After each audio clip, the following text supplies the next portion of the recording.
Okay, I will open the meeting. Good evening, everybody. My name's Dave Davis. I am the chairman of the State Street Advisory Committee. This is the May 22nd meeting of the committee. Our agenda has been posted. I will start with a roll call of the committee members. Madam Clerk, could I have a roll call, please? Here. Here. Here.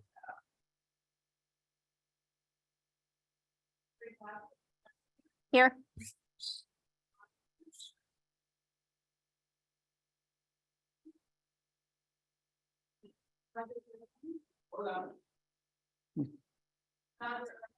Here. Robin Elander. Here. Megan Harmon. Mike Jordan. Here. Ed Lundvig. Here. Peter Lewis. Here. Kristen Miller. Here. Kristen Sneddon. Here. Suzanne Tejada. Here. Great. Thank you very much. That we have a quorum. That takes us to preliminary matters. I start with item 2A, the opening remarks and announcements. First, I want to just say I'm glad to be back with you. I wasn't expecting to be here, but here I am, full body. And those of you who want to know the exciting 3 months I've just spent, catch me on the side and I'll tell you the details. I also want to thank Tess for scheduling this meeting tonight so that I wouldn't have to watch the Lakers lose. Truly, you all laugh at that, but it'll be painful to go home and find out what happened. Tess or Eli, do we have any opening remarks, announcements? Thanks, Timmy. And thank you very much, Dave. I'm going to keep this really brief. Just a reminder, everybody should be pros, but please use the microphone when you talk. Make sure the green light's on. That's so that everybody that's online as we're recording can hear you. Really the highlights, staff's been working in the background quite a bit with the consulting team on what you're going to see primarily on Wednesday. So we're looking forward to that meeting as well as tonight. We also had a number of different community outreach events. So I want to highlight a group of them in particular that was done in coordination with Friends of State Street. It's an organization in town. We held a community conversation series with the business community, nonprofit organizations, the performing arts community, bikes and alternative mobility, and the real estate community as well. We had a number of other outreach events, but that one really drew quite a number of people. And I'm going to leave it at that, and I'll have some other remarks on Wednesday. Great, thank you very much. Are there any other announcements from any committee members themselves? We'll look around and take a moment. Not hearing any. It's been a while, but Roger, great film festival this year. Absolutely wonderful. I'll give you a half. Speaking of excitement downtown, that's one way to do it. Okay, I will then move to item B. This is State Street interim operations and update. Sarah, wherever you are. Here she comes. Here, Clark. Sorry, thank you, Chair Davis and committee members. My name is Sarah Clark. I am the Downtown Plaza and Parking Manager, and I'm going to be giving just a quick update on interim operations on State Street, what we've been up to for the past few months since we've been before this committee. The major change and the major effort that's underway is licensing all of the temporary outdoor business facilities that are on State Street in the right of way. So you'll recall back last year, council adopted both stormwater and design requirements for those facilities. And we're currently in the process of implementing that through this licensing process. So making sure that all of those facilities are in line with those requirements. Stormwater they had to do over the winter, thank goodness. But the sort of final design updates, also some of those facilities are going to be changing size a bit. And we're going to begin collecting fees on those facilities. So council settled on a rate of $2 per square foot. So again, we're just in the process of getting those applications in, getting them completed, and getting those license agreements issued. Bike safety, we know that that's been a big topic of discussion and will continue to be a topic of discussion through this committee. Several individuals and departments throughout the city have been working on putting together a slate of new bike regulations, including the police department, traffic engineering, the city attorney's office, in the attempt to get a slate of regulations and sort of a code of conduct for cyclists on State Street that has some enforceability to it. So that's just about ready to roll out. Those regulations do require cyclists to operate safely in the right of way, and they give the police department the ability to enforce those regulations. However, it's really going to be mostly an educational effort and an educational push to try to get cyclists, pedestrians, all users of the promenade to coexist safely. Next up, we have a pilot program that we're going to be running for the next couple of months on State Street. We're calling it Little Living Rooms. This is a pilot to test out seating opportunities to see if there are ways that we can provide places for people to comfortably rest and gather on the promenade without creating or exacerbating some of the nuisance issues that we sometimes see. So we've got some chairs and some little tables that we're going to be testing out. They're going to move around, create opportunities again for people to kind of gather organically. And we're going to be running that for the next couple of months and trying to learn from that and allow that to inform this process of the master plan development. We have plenty of exciting activations coming up right now. There is the little libraries, the tiny libraries are out on State Street along with some chalk art. I encourage you all to check those out. And coming up, at least from the city, we're going to have some community game nights over the summer, the fourth Wednesday of each month, June, July, and August. We're going to be inviting the community out to the promenade for game nights. So we've got lots else in store. If you want to keep up with that, you can reach out to me. We also prepare a flyer each month that shows all the different activations that we have going on in the promenade. So if anybody has any questions, I'll take those. Great.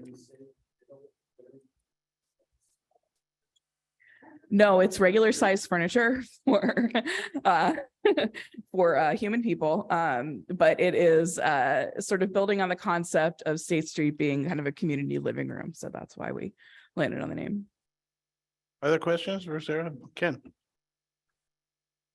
It was reported to us last time that there might be some experiments related to changing around the setup related to bicycles and the separation of maybe bicycles and pedestrians. Is that something that's being experimented with in any way?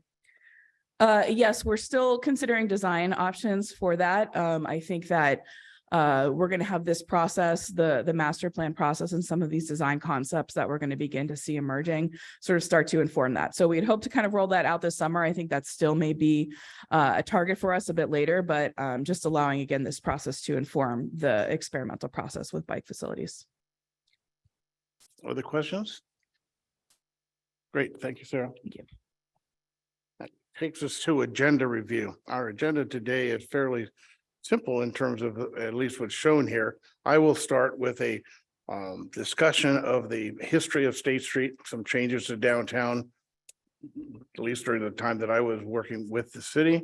We'll then turn it over to Francois DeJohn, a commercial real estate professional here in town, as well as Peter Lewis, a developer and real estate owner on State Street itself, to talk about the challenges and operations opportunities on State Street today from a local perspective.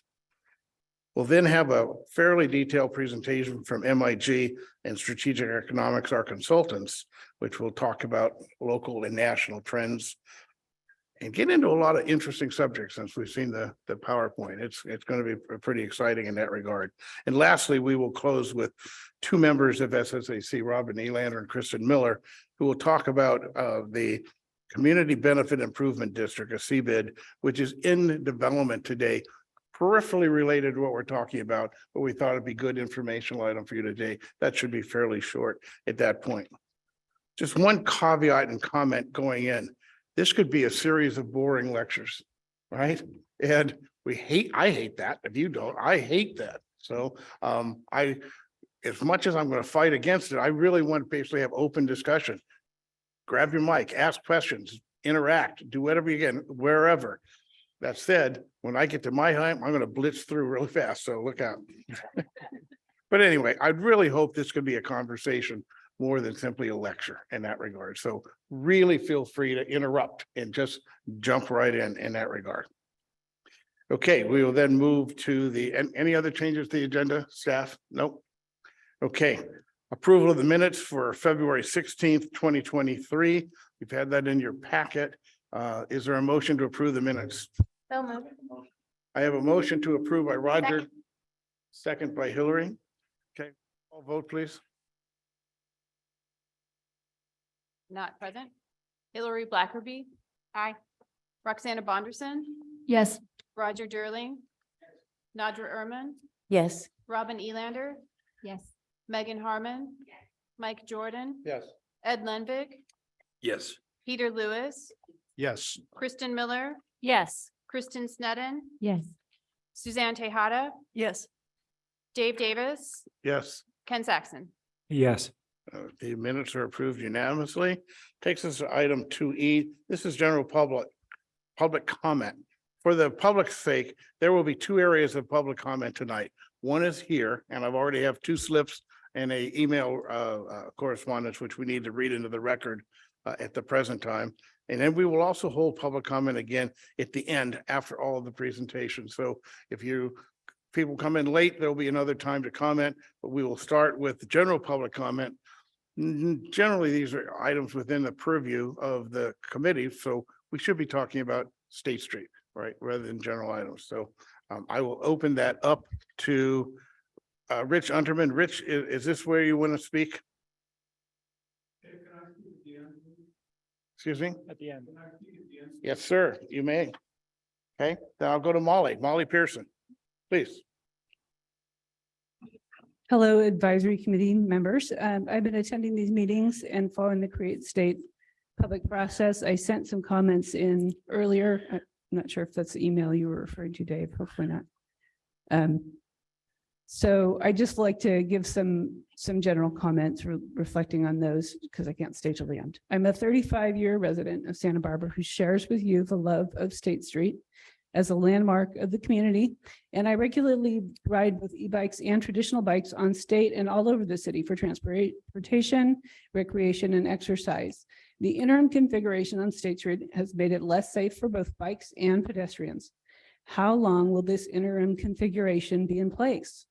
What are the next steps to make it safer and more user-friendly for bikes and pedestrians, especially during events like First Thursday? It's been a free-for-all for much too long. When will the committee hear from city transportation staff regarding the long-term proposals that are being considered for bikes in particular, because they are the ones that have done so much research. They've talked to other cities and they've implemented changes that make bike travel all over the city much more safe. We've seen that being deployed on State Street. E-bikes and traditional bikes can be very safe and efficient forms of transportation if the infrastructure is there, if it's designed and used safely and effectively. E-bikes are getting a lot of negative comments in this process, at least partly due to the lack of effective infrastructure and enforcement with this interim configuration. I want to make sure these are addressed now and make sure that those negative comments and remarks aren't carried over into the future plans for State Street. Thank you for your consideration. All right, thank you, Molly.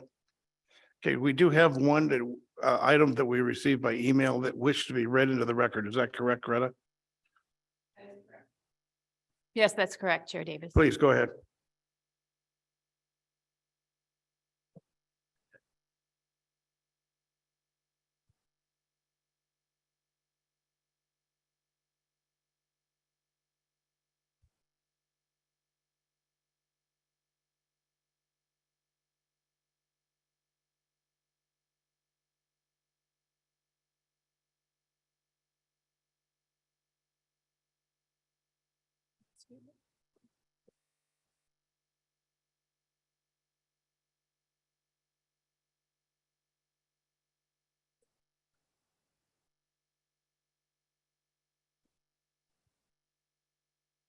Thank you, pardon me. This comment is from Melville R.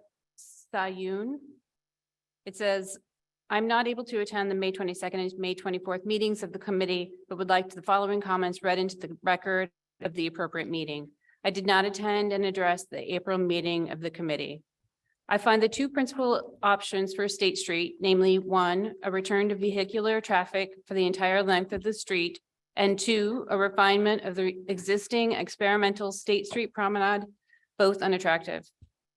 There is, however, at least one other option. That option is two mini promenades, one in the nightlife zone from more or less Gutierrez to Ortega Streets, and a second one in the arts zone from Figueroa to Sola Streets, in between Ortega to Figueroa Streets. Vehicular access to local businesses and public transportation would be enabled. Adequate provision could be made for bicycles, especially if this were a parklet-free zone. I find this proposal attractive for two primary reasons. One, as our consultants reported at the last meeting, the experience in other cities has been that short, less than half-mile pedestrian zones have tended to be successful, while longer promenades have not been. Two, the two sections of State Street that I am suggesting for mini promenades are culturally distinct, attracting different clienteles and peaking in activity at different times. There is no reason for them to communicate. Please bring my comments to the attention of the committee as appropriate and keep me informed of future opportunities for resident input. Melville Sayoun. Great, thank you very much. Is there anyone else who wishes to speak under public comment, hasn't turned in a slip?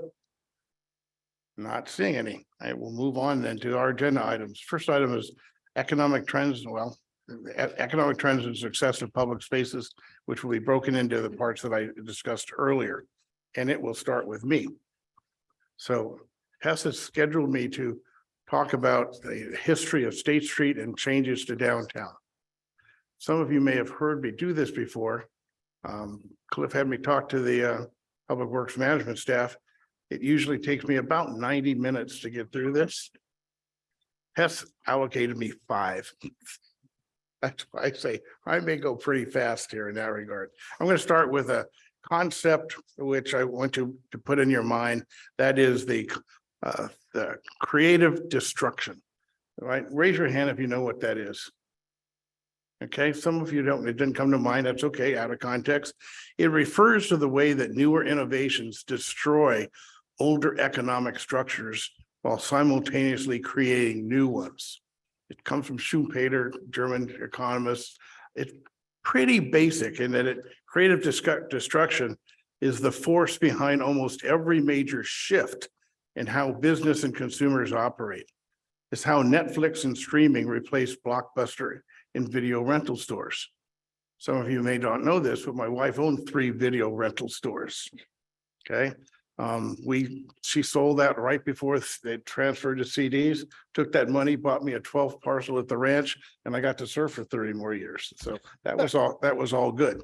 So creative destruction. I want to keep it in mind because what I'm going to talk about today is planning, disruptions, response, and implementation in each 3 epics, if you will. First epic, I called it Santa Barbara Genesis, right? Turn of century, we have a Victorian downtown. It's transitioning from horse and buggy to automobile. Any of you know where Equestrian Way is? Okay, Equestrian Way is where the livery stables were. That's where you took your horse when you came to Santa Barbara. One of the old liveries is actually been converted into a mixed use on Equestrian Way, right? Anyway, right after the turn of the century, Pearl Chase and the Plans and Planning Committee got together and did a plan for downtown. They saw a future for downtown. Many of you will hear some of this, heard this before, so let me just go through it. Jump on me if you want to ask a question, right? Their plan for downtown was to turn the Victorian Santa Barbara into a Spanish colonial revival, celebrating our history and traditions here in SB. Well, boom, 1925, early in the morning on a June morning, there was an earthquake which destroyed the majority of downtown. 80% of the buildings downtown were damaged or destroyed. So there was this great opportunity, and boy, there's a plan on the shelf. Out came that plan. Spanish colonial revival theme was adopted. The city adopted, I believe, the first architectural board of review in the country in 1926, right? They had set up an architectural drafting room in order to process plans for rebuilding in this new style.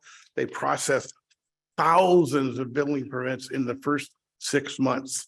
In fact, their process of doing this was so successful that in 1929, when there was an earthquake in a town Napier, New Zealand, that was destroyed by an earthquake. They came here, studied how Santa Barbara did it. They did the same thing. Architectural drafting room, expedited permitting, a single theme, but their theme wasn't Spanish colonial revival. It was Art Deco. They are now the Art Deco city of the world in that regard. But anyway, we had essentially this challenge. That challenge of the Spanish colonial revival has been pushed on over the years. In the 1950s, a lot of the buildings basically were rebuilt, especially the big banks, in a modern style. The old Bank of America, Crocker Bank, all of those were built in the Crocker, and they pushed back against that type of revival. But the community came back and established the El Pueblo Viejo district in the charter in 1960.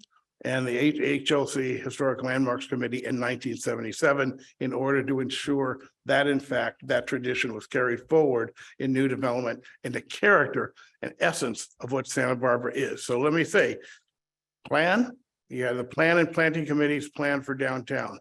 The disruptor, just an earthquake destroying downtown as we knew it.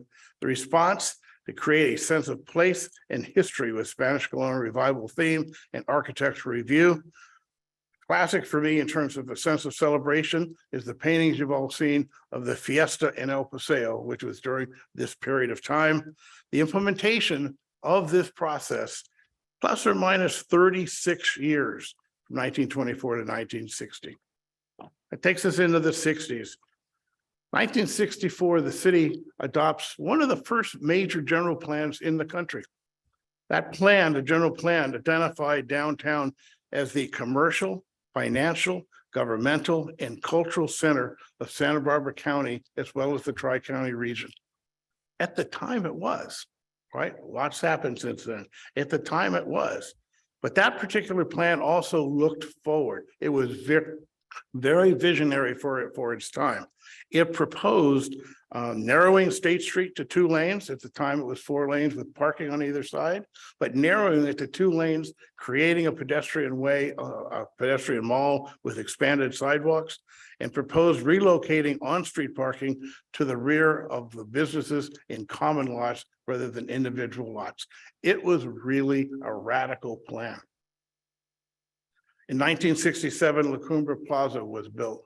It was a new shopping center, if you will. It had free parking, common marketing, and what they called a modern new department store, right? And that was a big deal at the time in terms of what cities needed to have. However, as you know, most communities were building the shopping centers on the edge of town where land was cheap, and it destroyed essentially the retail activity downtown. Downtown organization was formed at that time in 1967, right after that, in order to compete with the Cumbre Plaza Mall. They actually formed, with the city's assistance, a parking assessment district. Not everybody joined. At that time, the DO went essentially from Victoria down to Ortega. There was an Old Town Merchant below that. We were cut off by the freeway, and there was no retail below the freeway at that time. Old Town had no desire, and Old Town was a totally different character. Retail was up in and around La Arcata, JCPenney's across the street. So they essentially started with the area that the DO controlled. That was from Victoria to Ortega. And again, it built essentially the framework of the skeleton of what's out there today. The parking district and the expanded parking lots with 2 lanes of traffic as it's going forward. 1300 block opted out, Old Town Merchants opted out, as I mentioned. The city constructed the pedestrian plaza and formed the parking district and ran the parking district from that particular point. In 1972, the RDA, Redevelopment Agency, was formed to alleviate conditions of blight. They had the ability to do what's called tax increment financing, which is too detailed to let me describe to you tonight. Let's just say it took money from downtown and reinvested it into downtown. Easiest way to put it. The city did a big community outreach just like this called Choices for the Future for what the downtown should look like, right? Should it be an indoor mall, outdoor mall? You may recall that indoor malls at that time were doing 2 or 3 times the amount of retail per square foot that outdoor malls were doing, right? And in fact, there was a piece of property out in Goleta call it the Gersh property. That Gersh property basically was being marketed as essentially as a place for a new enclosed major mall, 5 department stores, the whole 9 yards that you saw in Ventura, that you saw in Oxnard, Thousand Oaks, and even San Luis Obispo, right? All of those malls were built not downtown, but on the peripheries of downtown. So with this, if you will, we call it the Goleta threat, sorry. With the focus was on building a retail revitalization plan through the redevelopment agency for downtown. There was a proposal, and it was a radical proposal at the time. Well, I talked about enclosed malls being the desire and the dollars per square foot. We got Bullock's Federated Department Stores to agree to build a freestanding mall in the corner of Victoria. Pennies to expand 2 blocks down, and we would build a Macy's farther down the street. So there'd be 3 freestanding department stores, and we would use State Street as the mall so that all the local property owners and merchants would benefit. Unfortunately, there was a blowback from parts of the community. They did an advisory vote to council, and that advisory vote passed 2-1. There was a slogan at the time of schools, yes, Bullocks, no, because there's the idea that somehow school funding was being siphoned off by the redevelopment agency to support the department stores. That particular measure had such impact, even though it was only advisory, council abandoned the freestanding department stores. And at that point, basically put together an assessment of properties to do a separate mall, which became Paseo Nuevo, a long-term land lease. The city, after the redevelopment agency left, the city has taken over that land lease. The interesting thing was, excuse me one second. One of my things is I have dry mouth. One of the things that happened though was that the center of gravity for retailing at that time was up around Figueroa to Victoria, up there by La Arcana. Built Paseo Nuevo, and the center of gravity shifted down there to De La Guerra Street and Ortega radically, right? Such that retail people weren't penetrating up the street, right? And in fact, what happened was the lower part, the Old Town. Does anybody remember Old Town? They remember Jimmy's rice bowl and all of that. I mean, it's like, it was really an ugly part of town. And that I can go into more detail. Anyway, that gentrified, that gentrified. All of a sudden, we had national chains coming in, wanting to be on State Street, willing to pay top prices in that regard. But the upper area basically was kind of suffering because in fact, we had shifted the center of gravity. RDA paid for a plan for the arts and cultural activities as an economic driver, but a lot of dollars, redevelopment dollars again, into the Granada, the New Vican Ensemble, the Museum of Art, the Museum of Contemporary Art in San Nuevo, Center Stage, et cetera, et cetera. And actually we had the formations of what the beginnings of an arts district up in the northern end. That all came out of that. And then in 2011, the governor eliminated the redevelopment agencies, right? Editorial opinion, he killed the golden goose for downtowns, but that's a whole nother story. So here we have plans, the general plan, the DO assessment plan, and RDA master plan for downtown.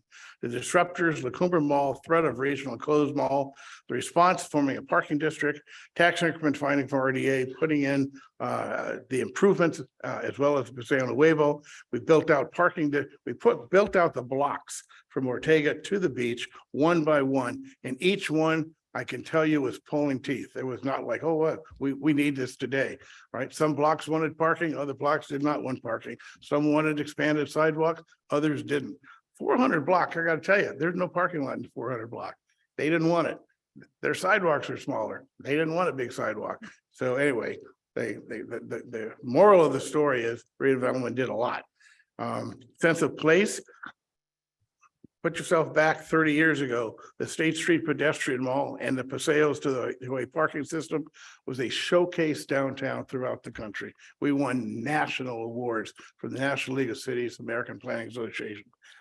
Everywhere you went, essentially downtown Santa Barbara was on the map.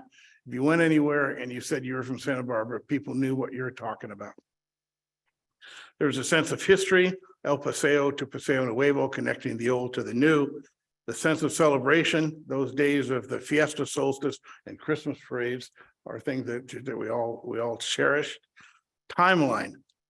To do that, 48 years. 48 years. You start to get the drift. My thing is, you have a plan. It may take a generation or more in order to achieve the entire plan. 48 years. I counted that from 1964 to the year 2002. Why 2002? That's the year I left the city, and it was all downhill from there. Just kidding. I like putting that in them. Oh, so it brings us to today. And today you're going to hear from some speakers and a presentation, and you're going to hear about a lot of disruptors and what the response and alternatives might be in a response. Let me begin with some basics. All this I've talked about, the redevelopment agency, Paseo Nuevo Parking District, right?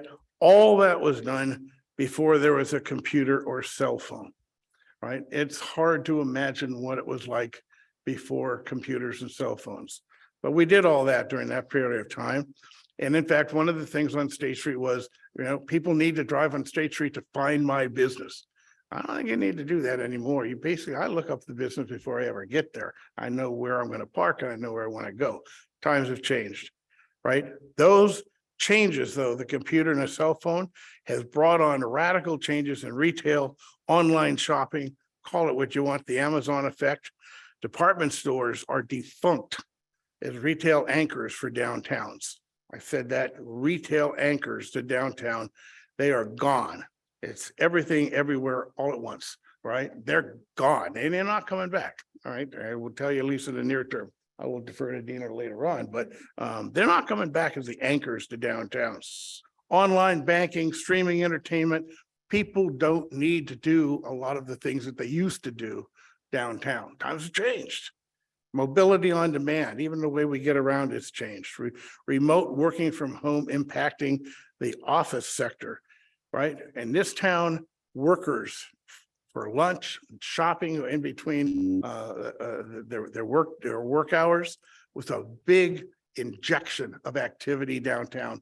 And you've just seen since the pandemic, the impact of that.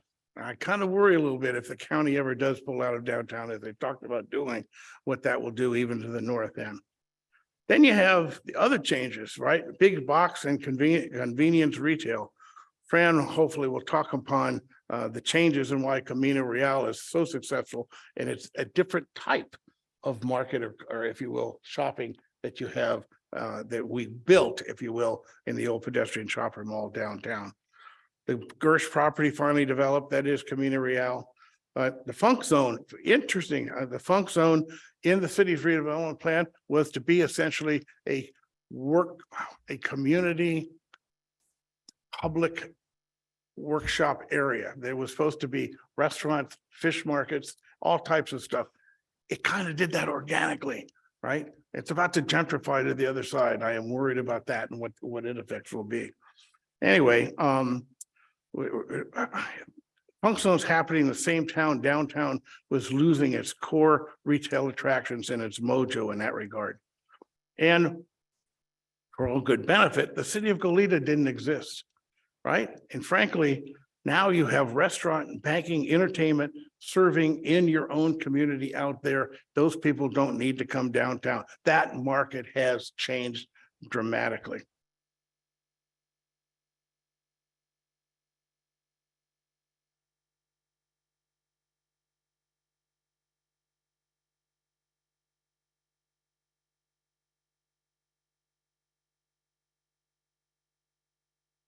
It's going to happen. So, plan, you're helping create it, folks. The disruptors, all of the above, and then some we don't even know about today. The response, going to be determined, TBD. It all begins with us here today. And the timeline is 30 years, not 5, not 10, but 30. So my last comment before I turn it over to Fran is we're looking for a plan with a vision for a desired future. Going one where we exhibit patience and there will be long-term implementation. There will be a short-term plan. There has to be a short-term plan. So I see short-term, middle-term, long-term, right? And it's all going to depend upon a lot of different factors, much of which may be financial, to be determined. But anyway, hopefully for me, and I'm a broken record. I hope we're looking for a vision with a sense of place, history, and celebration, as my friend Hal Conklin always said. We know it needs to be a downtown that is safe and clean. Number one, no matter what you do, safe and clean is number one. And lastly, my mantra should be flat, flexible, and fun. Anyway, let's start. All right, you guys in? Ready to go? Okay. I'm going to turn this over to my friend Francois DeJohn, who I've worked with for a long time. He is a commercial real estate agent and I think one of the most knowledgeable people in the market. Fran, it's all yours, bud. Dave, thank you. I think you pretty much said everything I was going to say at my speech, but is Father Time here. Dave knows more about the downtown area. Has obviously been an incredible person for our city, and it's great to hear your enthusiasm still about downtown Santa Barbara, because I think we all know it could be great again. My name is Francois DeJohn. I'm co-founder of Hayes Commercial. I've been doing commercial real estate for 32 years in Santa Barbara. I've had my offices in Santa Barbara in 3 different locations in downtown, kind of in the Anacapa area. And I was asked to kind of give my perspective on the commercial sector for downtown Santa Barbara for this meeting. And I thought it was important for me to walk up and down State Street. I hadn't done that for a long time. And so on Sunday, I got out at Cabrillo and parked at the California Hotel, and I walked all the way to the Arlington and back. And I took notes about all the things that I've seen changed, all the vacancies that are out there. And, you know, to be candid, it's pretty depressing. I mean, there's 39 storefront vacancies right now. Yes, that's down from 48 in Q3 of 2020 during the middle of COVID, but that's still twice as much space that was available on State Street 15 years ago. A lot of people don't realize, but rental rates are actually less than they were 15 years ago. That's pretty remarkable. And that's not even inflation adjusted for retail space. From an owner's perspective, that's pretty scary. And the reason for that is we've had, I think, a degradation of State Street. State Street does not feel as safe and clean and comfortable as it used to be. My partners and I used to leave our offices and we'd say, hey, where are we going to go have lunch today? We could just walk from down Carrillo to State Street and go to one of 20 different restaurants on State. And this was back in the 90s. And we would just go to a place and it was always feeling very comfortable. And today I stop at Anacapa. I don't even go to State Street. I don't feel it's as comfortable anymore. I don't feel unsafe. I'm a big guy, but it still doesn't feel the same it used to. It's a feeling. And if you all just sat down and walked up and down State Street on top of the patchwork of parklets and strangeness right now that we've been dealing with through COVID, it just really doesn't have the same vitality and life that it used to. And we are blessed with probably one of the most beautiful cities in this world. And I think we have let ourselves down on where State Street is today. We can do better. Other things that I reflect on is State Street is the spine from a commercial perspective. It's the spine of our town. Paseo Nuevo was the heart. Well, guess what? We're heartless right now. Nordstrom's is not there. Macy's is not there. If Starbucks can't make money at the corner of De La Guerra and State Street, we got a problem. And that really should resonate with people. It resonated with me when I saw that building that I'd sold to a client of mine called me one day and said, hey, Starbucks isn't renewing its lease. I couldn't believe it. So my comments to the people here, I could go on and on about data and statistics and stuff. I won't bore you. But I think we need to figure out a way to make State Street more inviting again, and more inviting and more energetic and have energy again. And I really think we need to bring our locals back to State Street. Of course, the tourists are still here. They start down at Cabrillo and they walk up. Some of them get turned off by how the underpass and the 400 block look. Let's all be honest. Thank God for Peter Lewis is building some residential in the 400 block. That block looks awful. And that's like the gateway to the city once you walk down through the underpass up to State Street.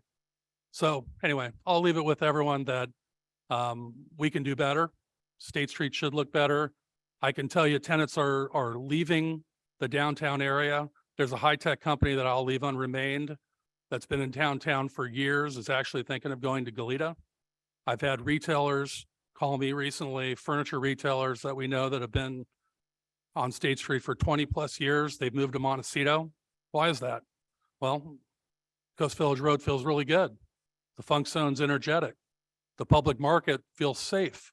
You can bring your kids and they can run around. You don't worry about people being on, any element on State Street that might be a problem. So we all know what to do. I mean, it's all, you got to build more housing around State Street. You got to bring the locals back down to State Street and bring energy back to our core and to our heart. And hopefully we'll do well on refilling Nordstrom's and Macy's, because until those 250,000 foot boxes are refilled, that whole area is going to feel devoid of energy. I'll leave it at that. Thank you, Fran. Questions, comments? Not gonna ask me, I'll ask one. I'd Fran, love- I watched your interview with Josh Molina, which, by the way, was one of the energizing factors for me, actually, for us inviting you tonight, because you're so insightful. And you talked, I touched on it a little bit relative to Camino Real's doing well, Coast Village Road doing well, Funk Zone's doing well. And you've talked about the homelessness and other issues downtown. In the big picture, those San Luis Obispo, downtown Ventura, right? Just your opinion, like, is it just Paseo Nuevo? Is it just homelessness? Or is there some other structural change happening in downtowns that in fact we're behind the curve on? Well, I mean, State Street obviously is 13 blocks, so that doesn't help. I mean, most retail corridors are a lot shorter, so there we are impacted by that. But the retail that's doing really well in Goleta are more service retail. You drive your car, you pick up your goods, and you go. A lot of the retail on State Street was more soft goods retail, and that's really been dying. And then on top of that, all the department stores have gone defunct, and they're never going to come back. Right. And that sucked a lot of life, out of State Street. One thing I didn't mention that's also sucked the life out of downtown State Street is the office market. The office market's up, is now 11% vacant. Used to be 4 or 5% vacant, down to 3% vacant for decades. We always had a very tight market, so there's less people working downtown, and that's also compounding the issue with the retail not doing that well and Amazon having an effect on other retail businesses. I still firmly believe that if you bring more people and more energy and more entertainment and reasons for people that want to come down that are locals, I think State Street could flourish again. I think the mall's going to get re-envisioned, both malls, Dave. I mean, they're dinosaurs. There's never going to be retail in second and third floor department stores ever again, right?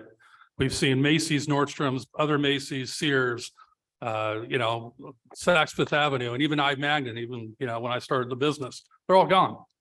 And that's they're never going to come back. So, we need to figure out how to repurpose those buildings. And it sounds crazy, but, don't be surprised if Macy's gets knocked down, downtown, and you see housing there. That's probably what should happen. So, the retail in Goleta is quite a different animal than what's downtown in downtown Santa Barbara. And I personally think we have too much retail. We have 5 million square feet of retail space in the city of Santa Barbara. Do we need all that? Probably not. Can some of that be converted to residential or other uses? Yes, this should be, just like the office market. Ken, go ahead. Fran, thank you for really informative presentation. So I have a question about cars on State Street. So as we've surveyed, we heard from 6,000 people in our survey, and almost 80% of them were preferring having cars off of at least some of State Street. And even a higher percentage of the downtown merchants that we heard from said that. At the same time, some interests in our town that are related to real estate who say that it's much harder to lease retail space on State Street if that tenants, prospective tenants want cars to be able to drive by the front of their business. So you're in the business of leasing. So what is your sense of that? Yeah, I don't agree with that premise. I mean, I think that one thing COVID gave us was an opportunity to test out closing down State Street. And I personally think it's fantastic. And I think it's bringing more people back. I'm not sure how much of State Street should be closed. Should it start at, Coda and go to Carrillo, or do you extend it past Carrillo up into the Arlington? That's up for debate, but I do think a portion of State Street should be closed. And I do think that's going to benefit the retailers. It's definitely benefited the bars and the restaurants and the entertainment. I mean, it's clear as day, all of them are doing much better financially. So, but I think it can't look the way it looks. We've all been to Europe and we've seen how charming all these towns have been for hundreds of years, and it works with, cafes and sidewalk cafes. Right now, we have a street that's really been closed down with two sidewalks that doesn't look right. So I think we either need to go all in or not. But right now, it seems pretty funky walking up and down State Street. I have a question. Okay, go Roxanne, and then Thank you. to Megan, then to Kristen. Thank you. Go ahead, Roxanne. I heard you in your initial presentation saying that you've spoken with a number of people, and there seems to be a general consensus that people want to be able to drive up. They want to be able to at least get close to pick up goods or do their shopping and be within general vicinity of their vehicles. How do you, in your own personal opinion, feel about the reduction of parking, especially with new proposals, residential proposals, and the idea that we are trying to envision a more car-free, a reduction to vehicular traffic accessing downtown? How do you see that playing out? I love it. I mean, I think that, go into our parking lots right now, they're empty, right? I mean, like not even being used. And I think there was a project that was approved recently above Sur La Table for residential, and they have no parking. And I think that's fantastic. Get more people downtown, and I get them out of their cars and, use the city parking lots. I mean, they're virtually empty right now. And I'm sure I don't know what the statistics are, but I'm sure city revenues from parking is significantly down over the last few years. So maybe there's a way to use the existing parking lots too for these residential projects.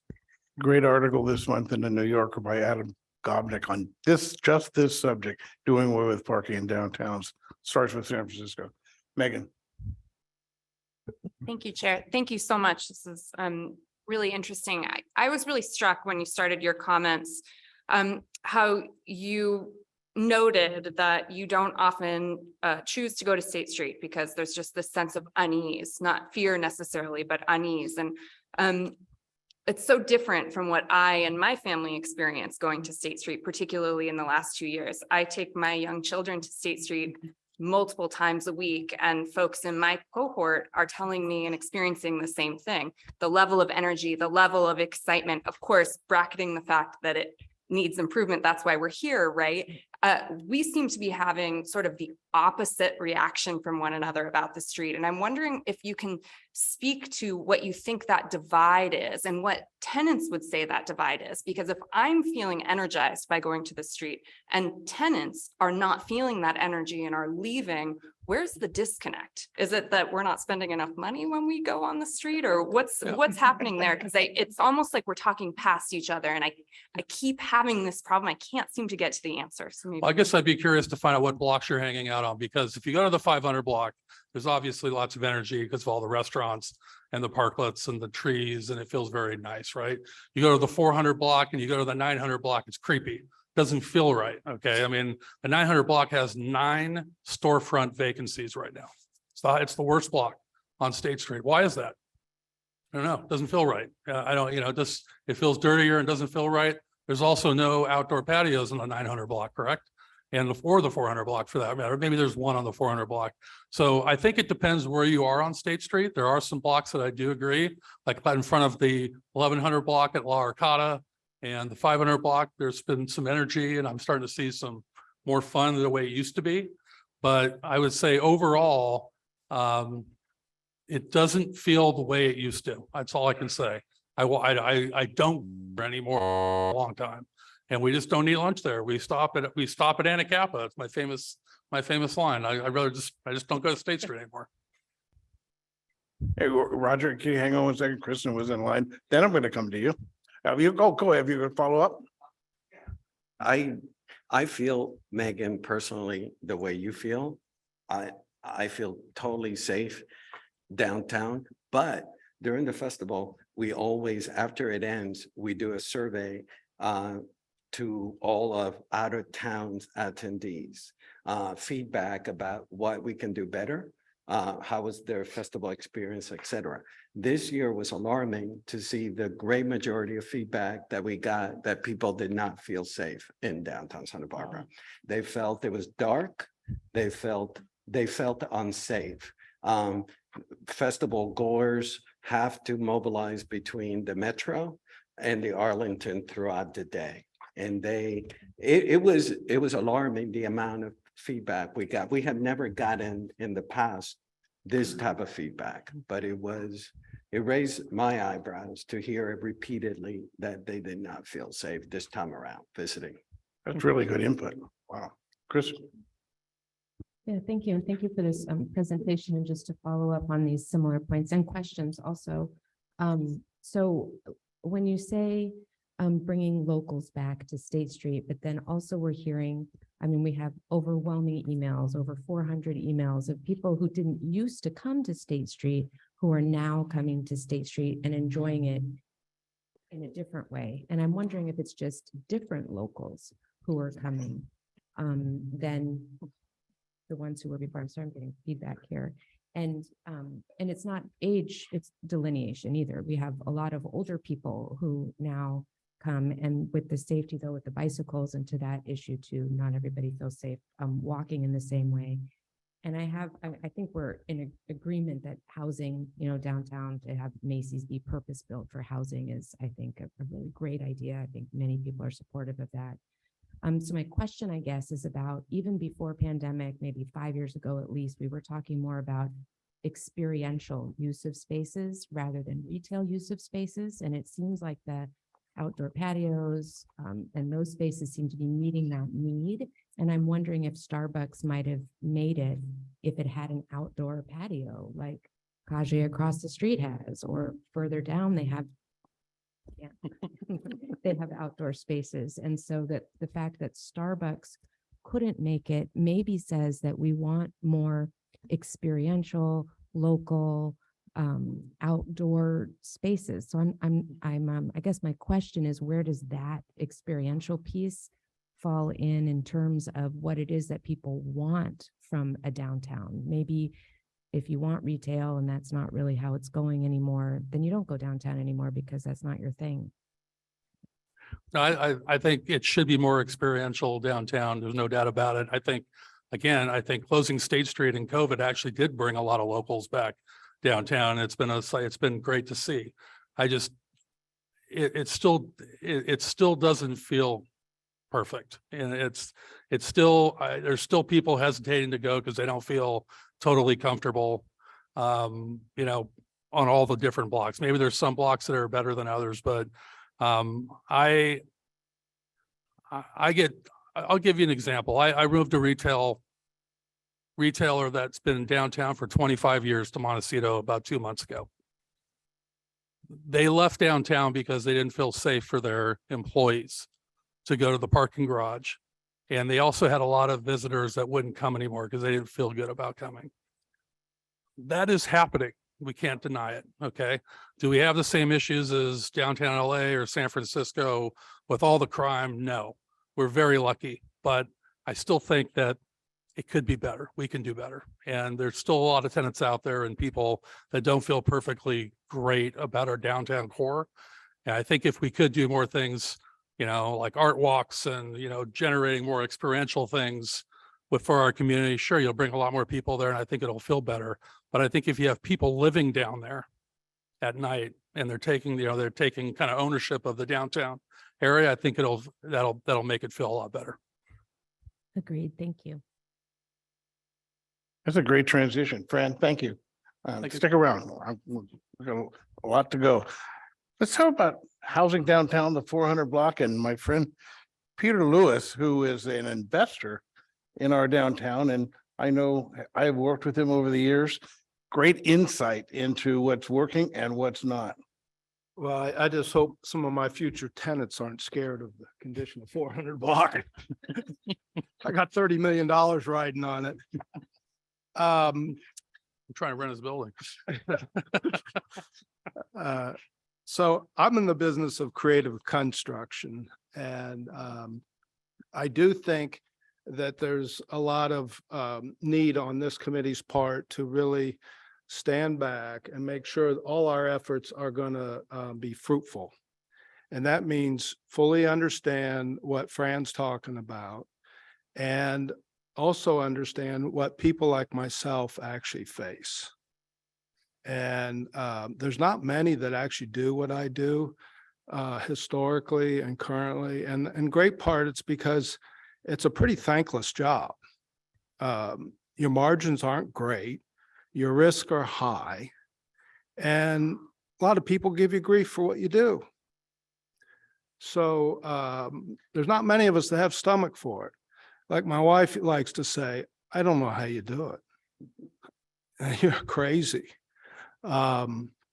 So I think it's incumbent on this committee to just remember where we want to go, how we get there, how we set up opportunities, and where we can be better about the creative construction part of it and not the destruction. I think Dave did a fantastic job of giving us a full historical context.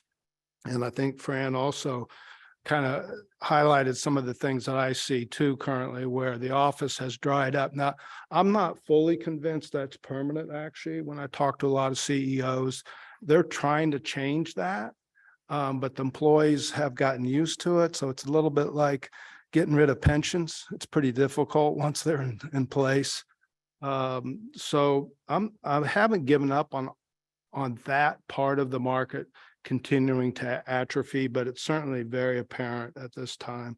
And the other thing too that I think is important to remember is Coast Village Road actually has become important in terms of taking away retail dollars from this downtown. And a lot of it's because Montecito, where I live, has become more insular.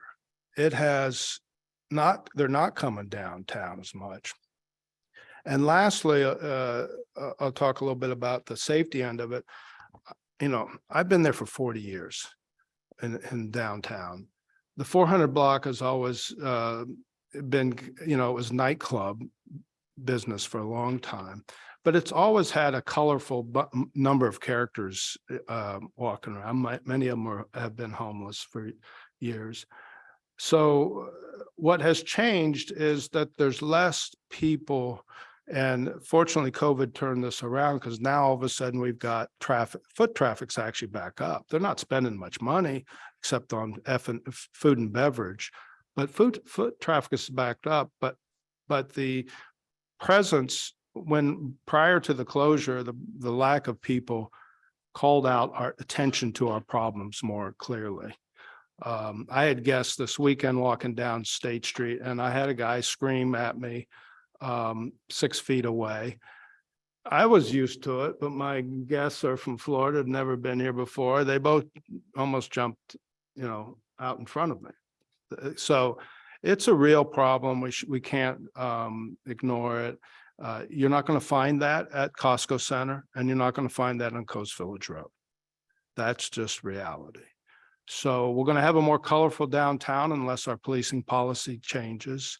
And if what we really need to do to be a sustainable downtown is to get bodies down there, the office workers, the residents and locals visiting and visitors coming. So every one of those categories we need to improve and cater to and make sure they have a good experience, right? That's the bottom line. So I'm an investor or somebody that likes to invest, and ultimately the health of our downtown is going to be related to people that want to spend money. And there's really three different types of investors. There's essentially somebody that would come in and look for a property that has a yield. And yield only is available if there's a tenant. Well, right now, Fran's pointed out we have a lot of vacancy, so it's pretty scary from that group of people to be into our market, because they're just looking at what they consider an unstable, unreliable market, and coupled with yields falling. So rents have been falling for the last 15 years in retail, and I'm not sure they're stabilized yet, even though they've fallen down a great deal. Then you have people like myself that may come into town and buy a piece of property that's vacant and try to repurpose it, try to change its use or give it some improvement that will attract a tenant.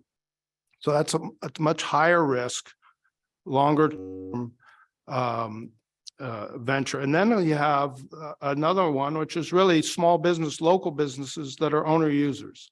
So they buy vacant buildings for their purpose. And we've seen some of that. That in fact is that we probably see more of that in this last several years than the other two categories, because local business owners are realizing that actually downtown Santa Barbara has some of the best opportunities for an owner user to buy a building. It's vacant, maybe it has the right zoning, and with the SBA funding, there's been quite a bit of that. And that's all really healthy. So the other thing about investment to remember is that it's just commercial investing is very similar to residential investing. People want to be where they think it's going to be good. So it's real cyclical and it's self-fulfilling. So when it's bad, it's hard to stop getting bad. And when it's good, it gets better just by the inertia of the activity and the interest. So I look at it, frankly, that right now it seems to me like we've got an opportunity where the State Street is probably bottoming out. And our job has got to be to envision this and to create something that's going to actually be successful for several decades. Because as Dave points out, this is going to take time. So we got to incentivize the design to practically work so that people are drawn here, come here, want to spend money here, right? Because it's more than just coming there, right, Megan? I mean, you got to bring the family and spend money, right? That's the part we're all not doing right now. So just remember that's our job. Our job is to make it vital economically. It's not just to have people actually walk up and down our promenade. We've got to have a sustainable economic model. That means we got to get bodies downtown that spend money. Don't ever forget that. That's really what creates vitality. So, you know, as I look at it, just to give you a lens into what an investor like myself does, I look at hundreds of things a year. Some of them very quickly, no. But so I typically in my career take on a project about once every 3 years. So I go through hundreds of stuff before I find something of interest. Well, I haven't found anything downtown of interest in the last decade, except the one I'm currently building. Now, why is that? It's because they're not attractive downtown. It's a really hard canvas to find something. There's all the properties are tiny. There's no back alley, so circulation is challenging. The properties sometimes, particularly before, now a little bit less. A lot of there's owners are a little proud of their property, a little too proud to, and you can't make economic sense of any development. So this is really the first project I've done a redevelopment on since another project I did in the 90s downtown. Two I did in the 90s downtown. So just to give you an idea, so over 3 years, I found one that's working and it's under construction. So my point really is to make sure you understand how hard it is to find something. It's not like I could be a developer who enters town tomorrow and identify an opportunity. They are really hard to find that make economic sense. And there's a whole bunch of reasons they don't make economic sense. And it starts with inability to assemble a decent sized project that has economies of scale that allow you to make a profit. And so as a result, there's just not that many opportunities. So we got to make sure that we minimize obstacles to those that are looking and find ways to improve the opportunity for investment to actually occur. The current environment really kind of feels to me like a wait and see, where there is money out there. There's a lot of, there's still, commercial real estate has a ton of money actually sitting on the sidelines looking for opportunities.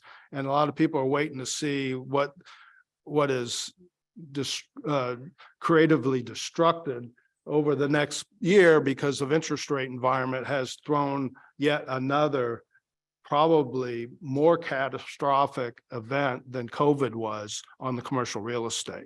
So to give you an idea, 2-3 years ago when COVID started, you could find 5% money to build projects. Today, that money's 10% or nearly 10%. So that is such a radical impact on what people like myself do, that has pulled a lot of people to the sidelines because they need real opportunity to pay for that kind of capitalization costs. So right now it feels a lot like there's a wait and see. People are waiting for another recession to probably enter our economy. They're waiting for interest rates to fall. They're waiting to understand what's going to happen with the office environment. They're essentially assuming that there's more destruction before there's construction. But currently, as I see it, Fran kind of highlighted them, but I find the vacancies are likely going to increase. Lease rates are likely to soften a little bit more. Residential rates, as we all know, have actually gone up during this time, and commercial rates have gone down. Construction prices have gone up about 20 to 30% in the last 3 years. The prices of building themselves are actually softening. So a developer is actually caught in a real squeeze right now where the value of the real estate is being questioned. The cost of development is actually increasing both to pay the hard cost to construct and then the holding cost to maintain that building is leaped radically. So it's it's not a great position to be in. There's a compression of margin. And then, of course, the reason a lot of people aren't in this market, as I alluded to early in my presentation, is people from out of town perceive it as a tough entitlement and too long, too risky, too long. And once you get entitled, the building process is too long. And that's the time you spend in the building department itself, right? And I can confirm that. This last project, their planning was about the same as it was before, but building's gotten worse. And that was from a prior project 5 years prior to that. The other thing is that you have to really understand is that we really aren't incentivizing anybody with the current code to make housing really pencil out. And I think staff will really tell you, if you really look at where we want to go with our vision, we might not get there if we don't change our current code. And that includes the inclusionary requirement downtown. on these AUDs because you density, but you're adding on costs. So it's a little, it doesn't really make sense. And interestingly enough, I have a building that Fran's been trying to lease for several years, office building that's currently occupied, but we're trying to look at, I've looked at a conversion on that into housing. Well, under our current code, I can't actually build, I couldn't fill up that building with the current number of units allowed. So think about that. You can't even make sense of a commercial conversion within a shell, not changing the shell at all. You can't convert it to housing because it doesn't make sense. You can't get the number of units in there that you need to make sense because the code doesn't require it, doesn't allow it. So we're gonna have to make sure that the city is doing things to truly incentivize housing, right? We think we're doing it, and we're actually not. You can't convert a big office building into housing in this town under our current code. And to make on top of that, why would anyone take 10% of their product and turn it into a losing proposition? Why would they make that commitment for many decades? So anyway, so I think we need to be creative, and hopefully this committee is not, it's not just about they're going to build it and come. We have to have the vision to understand what's going to actually allow this thing to come to fruition and become real. And I think I'm happy to answer any comments. Great, thanks. Okay, Roger first. Peter, thanks for speaking. You brought up Coast Village, and I was just wondering if you know if there has been a curation of the retail there, because That's a really good question, Roger. And you're right. There's one property there that's kind of curated, particularly two maybe that has happened. One in mid part of Coast Village, and then of course the Montecito Mart is a curated operation. So I do believe that when State Street gets investment, right, when people really come in and are able to start trying to do similar type of thing, I think that will organically occur. It's the same type of thing where I was describing positive efforts beget more positive impacts. So things get their energy, and just like the Funk Zone started really with one or two redevelopments, right? The Lark kind of was the jettison to its redevelopment. It was starting before that with some of the ones and stuff, but once you have the success, then others come with it. And that's the cycle that we have to snap. And that's what our committee's job. I think we can do that. I think once we prepare a proper vision that we'll get that energy, but it is hard to curate unless you control all the space, right? I mean, there's not that many landlords with a ton of space. In fact, the biggest landlord downtown, we must not forget, is the city. Now they're passive, as they're ground lessors. They're the biggest retail landlord. They also have the highest vacancy. They're the worst landlords in that statistic. No, seriously. So what's that? No. If you take the department stores, if you take Square the whole footage-wise. thing, square footage wise, that's the biggest vacancy, right? Yeah. So it's really hard to curate because you have to control it all. And the city understands that right now ever so much, right? Then they're not actively involved in, they're passively, right? But unfortunately, you have to remember that's I'm going to go over to Hillary. Thank you. This is fascinating because the world I come from is not your world at all. We don't cross paths and from how I've been experiencing State Street, especially in the past few years, is I think similar to what Councilmember Herman had to say. And so something, talking about that disconnect or and we kept saying like, they're just not spending money or what have you. And then talking about housing, because I totally agree that if we don't build housing downtown, we're cooked. We need eyes on the street. We need more people to have that be their neighborhood, right?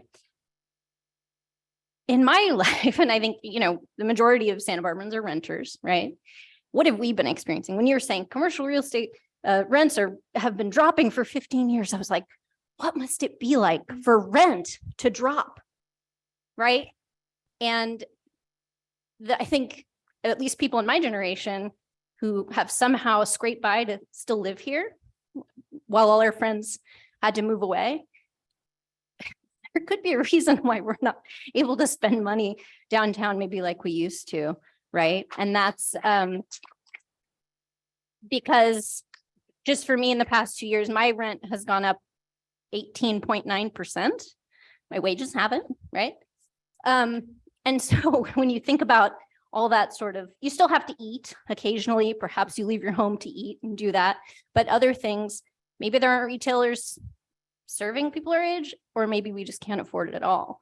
And so my other concern is, right, I'd love to live on State Street or just adjacent, but the other concern is when those buildings get built, what are those rents going to be? And you mentioned, the inclusionary or whatever, what's the point? It's like, so we can still have a community that can experience their neighborhood and not just be people with a, pied a terre who live in LA, but they have a little place in Santa Barbara, or people who maybe are downsizing from their home that just, the numbers click up overnight. They're just living in it and it's now, worth millions and millions of dollars. So just a perspective of how a lot of people are experiencing our community and maybe why they're not spending money, or maybe why they're like, wow, a nice outdoor place where I can go experience my community and not have to pay money. And so I think that's part of what we're looking at here. But it's very interesting to hear those perspectives of how that all works. And hopefully we can all cobble together what a real community looks like. So as somebody that produces housing, that new housing is not creating high rents in this town. Okay, so it's expensive, as we all know, because there's not enough housing. Period. We have a 1% vacancy and it's super expensive. So that is a lifelong, for the 40 years I've been here, problem. I couldn't afford the rent when I arrived. And there's a lot of people that still can't afford rent here. But that doesn't mean that should cloud where this committee needs to go. To me, that is a much more a bigger focus, and really is what I'm trying to remind people. In fact, if we get down that rabbit hole, we'll scare every housing developer that's ever going to contemplate a project in this town. Okay, I'm actually gonna stop and say, let's not go down that rabbit hole. Yeah. Frankly, I'm sorry, Roxana, we're way behind. Right now, it's past 6:50. We talked about 7:30. Right now, we're looking at 7:45, 8:00. Okay, I'm assuming we're gonna keep moving with that. So unfortunately, I'm sorry. I am going to move on to the next item, which is I was going to turn the presentation over to Daniel Isofano from MIG. And from Dina Belzer from Strategic Economics. Okay. Daniel, Dina. I'll let you go by over it.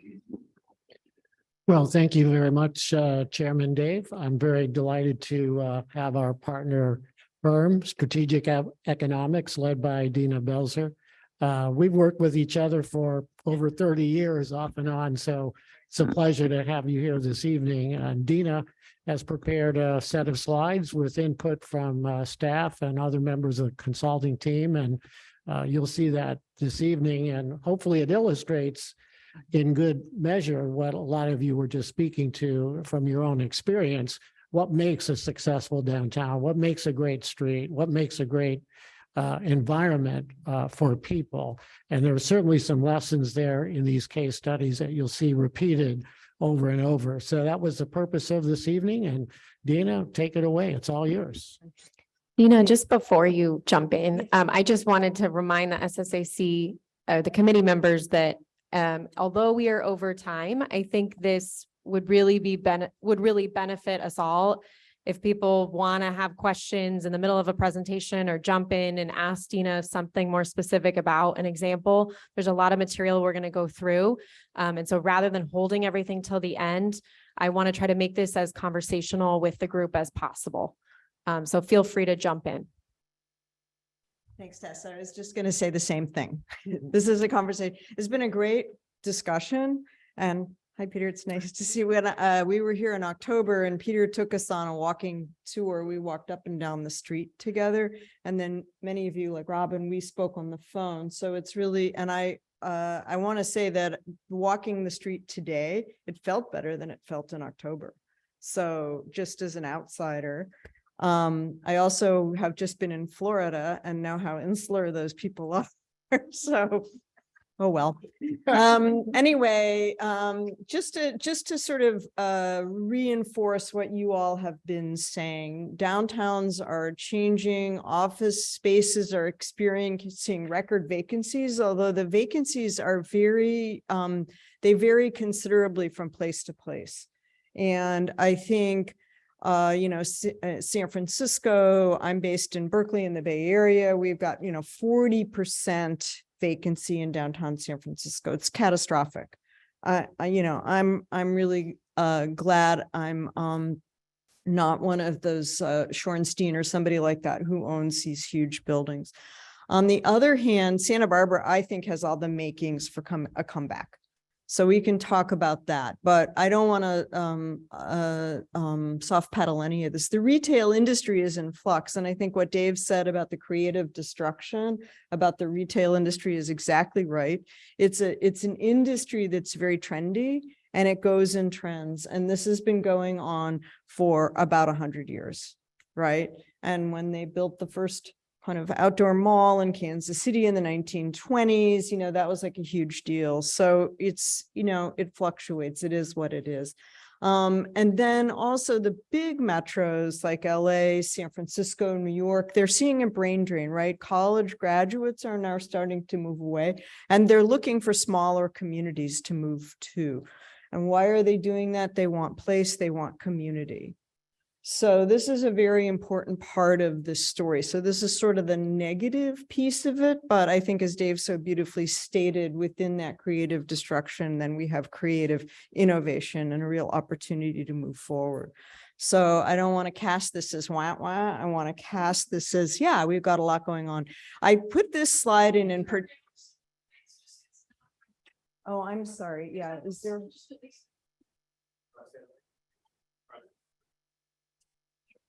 Does that help? Yeah. Great suggestion. Thank you. Yeah, thank you. Oh, there we go. Just don't fall asleep on me, okay, you guys? Because I know it's getting late, but I put this slide in here to say that e-commerce is a thing. It's definitely a thing, but it's not the only thing. E-commerce by 2027 is going to still only account for 11% of all retail sales. And retail sales in the United States are up, they're booming. And of course, in 2020, everybody pivoted to buying everything online. And then in 2021, 2022, people pivoted back and suddenly the big brick and mortar stores saw more traffic in their stores than they were seeing on their online websites, right? So these trends are cyclical. And I think, again, this is something that feels sort of sky is falling, but it's not necessarily the thing that's going to transform retail. And I've heard so many people say, I'm tired of buying clothes online because I have to return everything. And of course, those returns are a big problem for the retailers themselves. So that's why this slide is here. Next slide, please. So here's State Street. State Street is Santa Barbara's downtown. It's a key economic asset for the region. We'll go through why, but you see that big blue in the pie chart there? That's the number of square feet devoted to retail space. Yeah, thank you, Daniel. That is gigantic. It's over 60% of the space. And as Peter said, most of it is in two spaces. It's in the Nordstrom's and the Macy's buildings. So that in some ways that amplifies the retail vacancies. But the fact that there is the tiny little gray pie chart is housing. So it really shows that yeah, right there. Thank you. Yeah. So this really shows, and the orange is hospitality, in other words, hotels.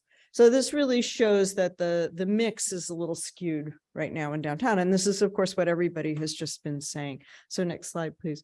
So this is also a really interesting trend. We did a store by store analysis for State, Anacapa, and Chapala, just to sort of look at what was happening in the entire, what we call the State Street study area. And you see farthest on the left is the pie chart that shows 2016. So kind of when we were in the really big booming part of the post-Great Recession, and State Street had 90 restaurants, but they had 91 specialty stores. And by 2021, the number of specialty stores, the number of restaurants was down, but went up a little bit in 2020, and then it went down to 88. So, it's about where it was in 2016, let's say. But the big drop has been in those specialty retailers, right? And I think that some of that trend is also generational. Those were run by people who loved and were passionate about their stores, and they're aging out. Those retailers are aging out, and there are not the same people who are replacing them right now, this minute. So I think this is another kind of a pivot that we're seeing that we should keep in mind. Now, given these changes, what are making downtown successful? And I would argue that it's really the people and the great places. And people are looking for community. They're looking for places to shop and spend money, but they're also looking for community. So this is 2022. I tried to really focus on data here that is post-pandemic. It's not all post-pandemic, but as much of it as I could get was post-pandemic.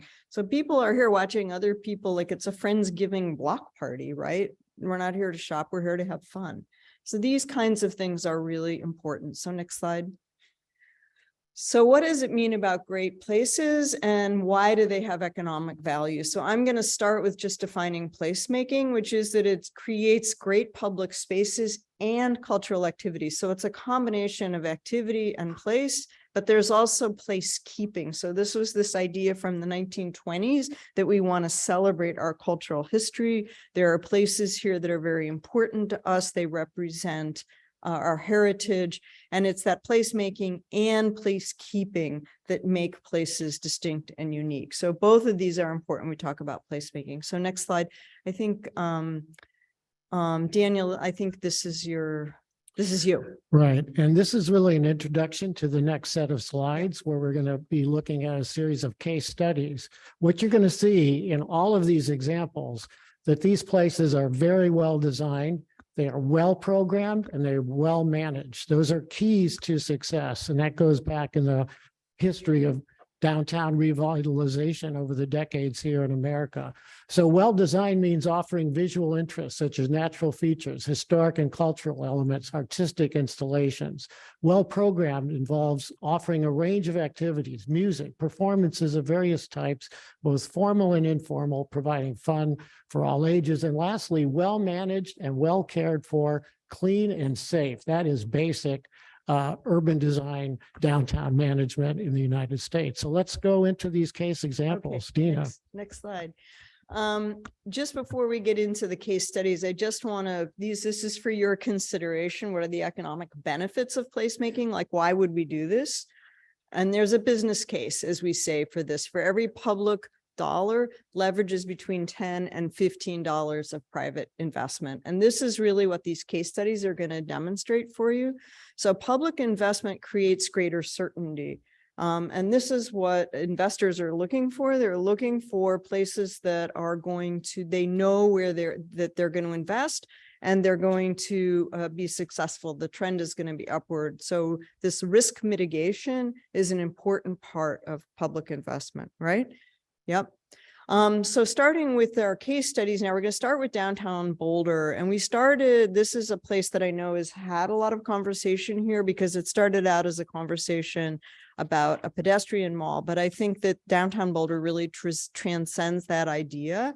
And people who shop there say this is a highly desirable place. It gives me a sense of place, and the atmosphere is fun. And you can see who's here, right? It's families with kids. Right? So very important for people that people feel safe. Next slide, please. The tools that Boulder have used, they used a mall assessment district, they used a business improvement district, the city contributed general funds, and they've been very savvy about leveraging federal grants and community block grant, good development block grant money, all from the federal government. So this is a layered financing strategy. And Pearl Street has paid off. We just did these numbers. This is 2023 numbers. And you can see on the left is the retail rent, right? For Pearl Street is the blue line on top, and the orange or brown line on the bottom is Boulder in general. And even the office rents, look how much those office rents have spiked in 2023. They're going up. Now, they did dip quite a bit, obviously during the pandemic, but they're already above where they were pre-pandemic. So this placemaking is not just about bringing people to shop, but it's also about bringing workers back to these places. And workers are, as somebody already said, Dave, Peter, Fran, whichever of you already said this, I'm sorry, that workers are a very important part of supporting the kind of retail and cultural vitality of downtowns. So next slide, please. The next place we looked at was Greenville, South Carolina. And we looked at Greenville partly because they are an emerging tech center. They have beautiful natural landscape. There's a river that runs through downtown Greenville. And they've built a lot of improvements there, and they have really leveraged these restaurants. So they have over 100 restaurants in the 10-block area. It's the largest concentration of these restaurants in South Carolina. It's a thing. But then they have 25% of downtown residents live right on their main street. So that's a lot of people. They have 320 special events hosted in downtown every year, and they have a very extensive network of public plazas, parks, and trails. And again, they have this beautiful river.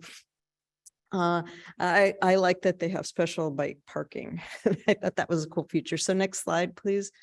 So placemaking and public investment are estimated to have generated about $631 million in private real estate investment just in 2020. So at the height of the pandemic, again, people want to live in these small town downtowns.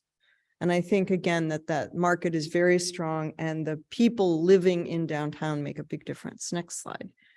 So here's what they've used. They've used tax increment financing. If it was too much for Dave to explain, I'm not going to take it on either, but it's reinvesting dollars. If you want to ask about it, we can talk about it. They have used a lot of partnerships with their anchor institutions. Hospitals and major employers have contributed. And we'll talk a little bit more about that in a minute. And then they also have built these beautiful spaces. So next slide. This slide shows, okay, so public investments have generated about 631 million. Okay, and then small businesses and major employers are returning to downtown. So this afternoon, I walked down parts of Anacapa, kind of back behind where Macy's and Nordstrom's were, and saw there's some great little boutiques there. And I'm betting that if State Street starts to really get better, you're going to see the same kind of thing where those boutiques are going to want to move, even just from the block off, back downtown. The yellow or oranges, yeah, those show the public investments, and the blue show how the private investment radiates out and starts to fill in the gaps there. So this is just making, so I'm going to make the same point over and over again. Sorry for being repetitive, but it's kind of fun to see how it happened in all these different places. Greenville also has done something very interesting. This is also to Peter's point about locals and the importance of local businesses in filling space. Greenville started a minority business accelerator program specifically to help populate downtown. This is a 3-year program that these businesses go through. So it's not like one, they just start. And this is going on all over. I heard a really interesting presentation from a woman who's running something similar in Atlanta. She's curating spaces, and she's got small retailers. She's incubating them in a shared space. And then when they become successful, they spin out and then have their own spaces. So this idea of growing your own local business base to fill your spaces is also an incredibly important strategy. And you see who these are: a salon, a bakery, a winery. These are all the kinds of businesses you would want to have in your downtown. So it's not just about the property.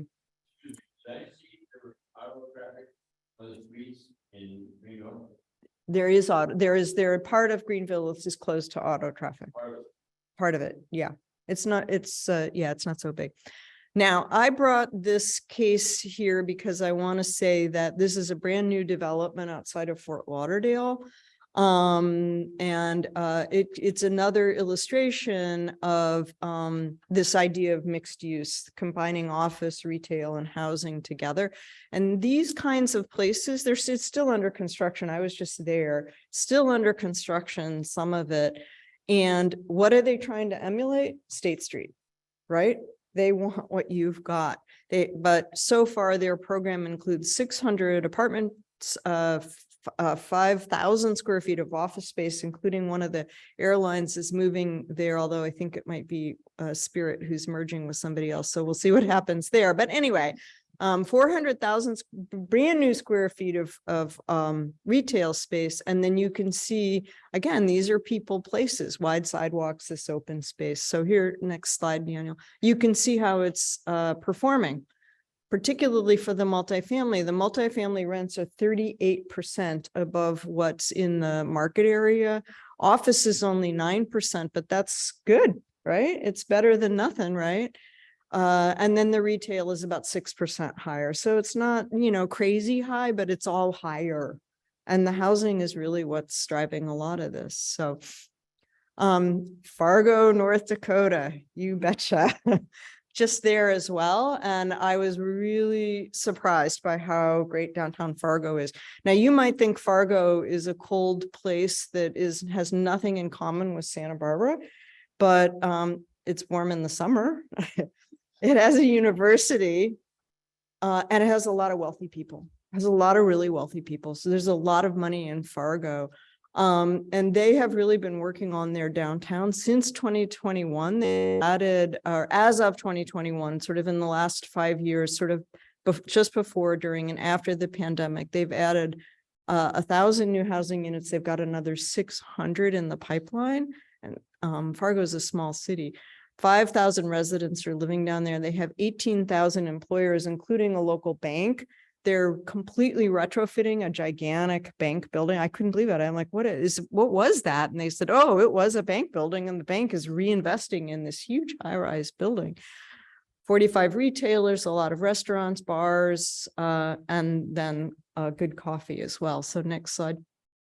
And they built this park, which I'll say something more about in a minute, but they zoned for mixed use. So they had a big bump from their zoning. So Peter mentioned incentives.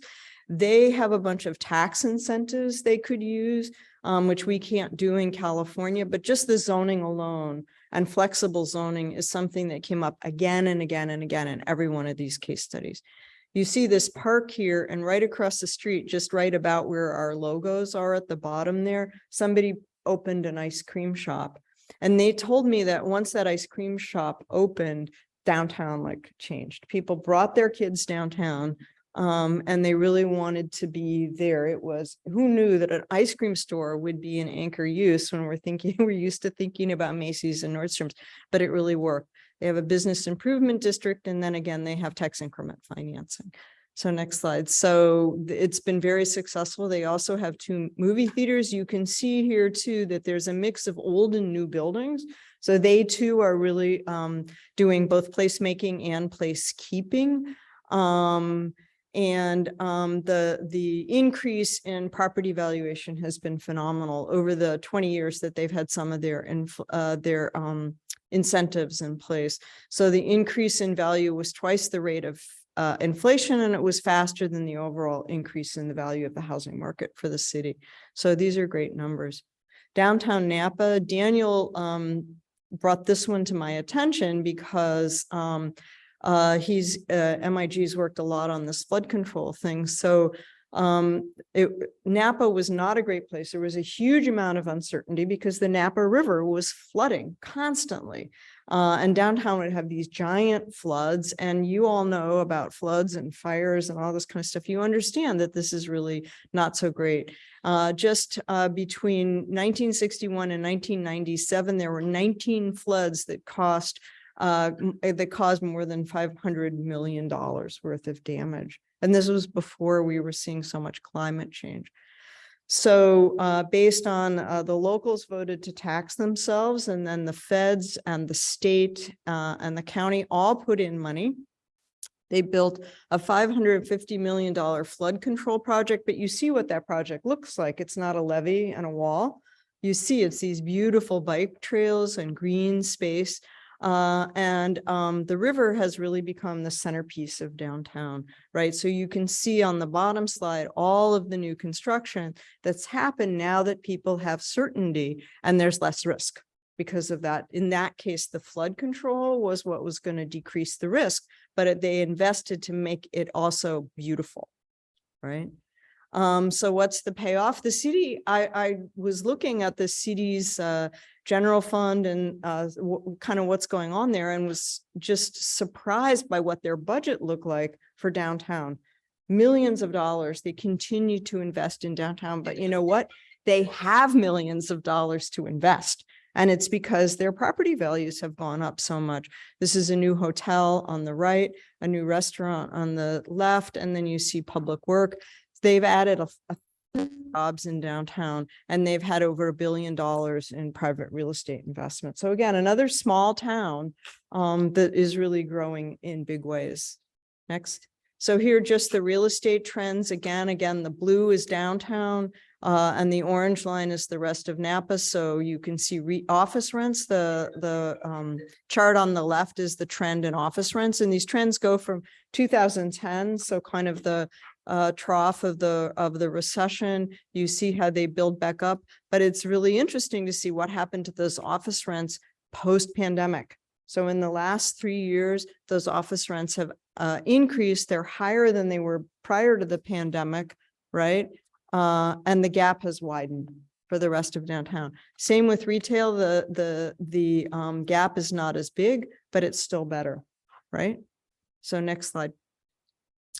This is also a really interesting case from downtown San Antonio. The Hemisphere, they had like a World's Fair in San Antonio, right? Like in the 1960s, yeah. And if you've been to San Antonio, they have kind of a tower. It looks kind of like the thing in Seattle, but in the very recently, they've been investing. They redid 3 streets. So you can see they made the streets curbless. See that top slide? Yeah, that's a street, and you can have cars on that street. But if you close the street down, it's very easy as a pedestrian. You're not tripping over the curb, and it allows for activity to flow back and forth. They created this beautiful, amazing playground, and then they programmed the heck out of this 425 events. So they have 600,000 people visit, but I thought the most interesting statistic on this slide is that 84% of those visitors are actually locals. They're coming from other parts of San Antonio. It's not just tourists, right? Okay. And in San Antonio, their data, my research that I showed earlier was pre-pandemic. This is post-pandemic.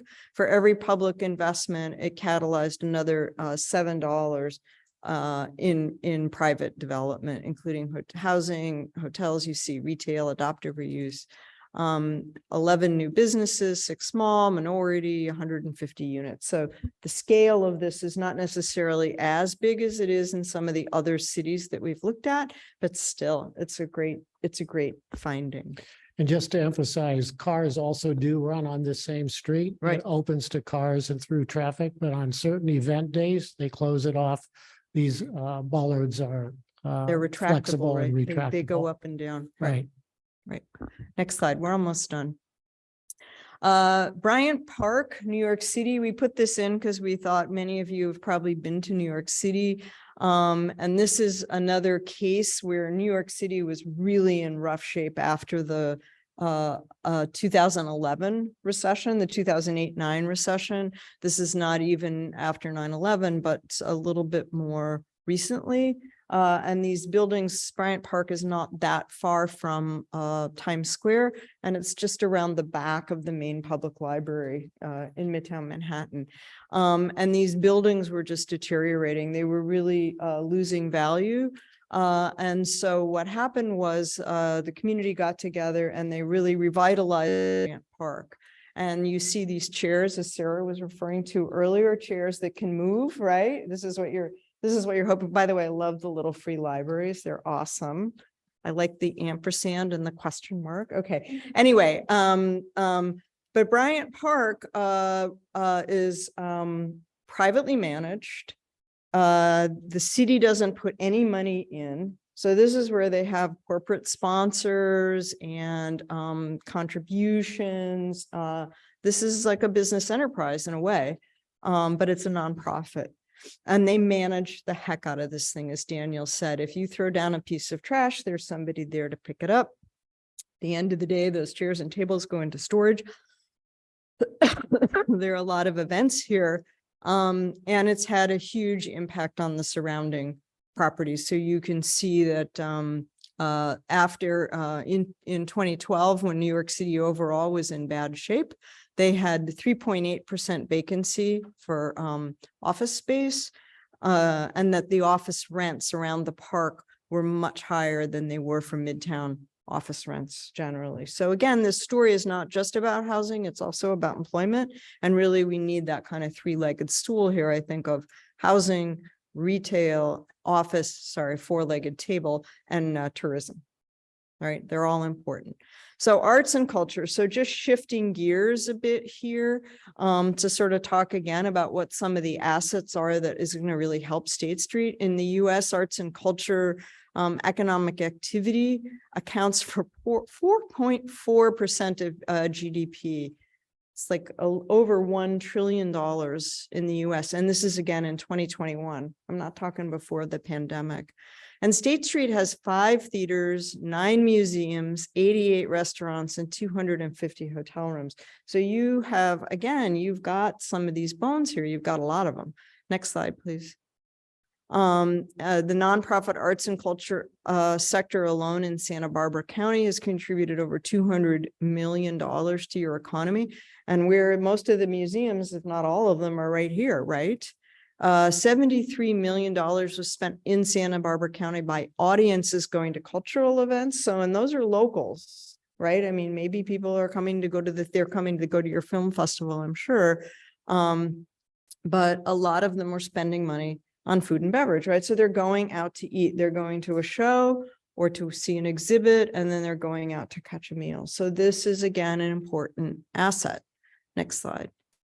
Tourism is also helping downtowns, 2.1 billion in tourist spending in Santa Barbara County in 2022, right?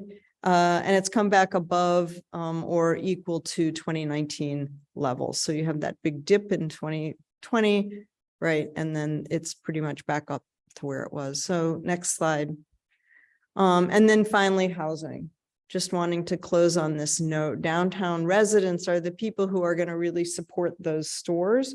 And again, this idea of who's local, having eyes on the street, as Hillary said, right? And in my town, Berkeley, we have 8 new housing projects were approved 2 years ago, and they're all under construction now. So it's sort of exciting to see the way the sort of the sleepy town is being transformed into a much more vibrant place.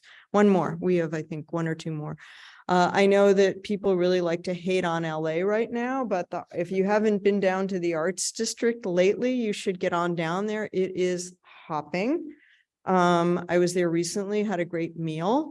And then as of February of 2023, this year, they have 4,400 units in the pipeline. This project right here is going to open in the 3rd quarter of this year. It's Avalon Bay, which is a national developer, and they're building a combination of new units and adaptive reuse.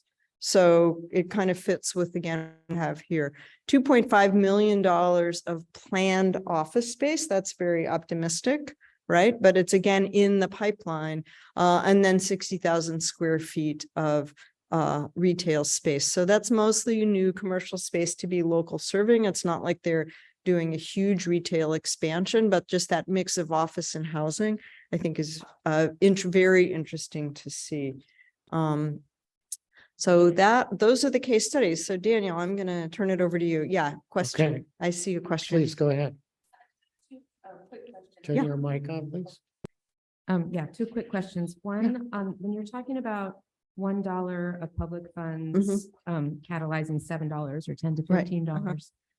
Is that formalized partnerships or what type of public funds? Is that accelerator Well, program or? it can be any number of things. It can be cities working. I mean, cities have to work with developers because you have to go through plan check, right? So some of it is just having a more efficient way of doing plan checking. I mean, this is what Peter was referring to. It can be offering certain kinds of incentives, as they did in Fargo, where you got rebates on your personal income tax if you moved into downtown. So it takes different forms, but it usually is that if the public invests, the private will follow. And it's not always a direct partnership. Right. I think that might be your question. It is, and is that all Right. about construction or is it things like arts and culture? Well, it could be arts and culture, but it's mostly housing, office space, hotel space, commercial space. Thank you. Yeah. Any other questions before?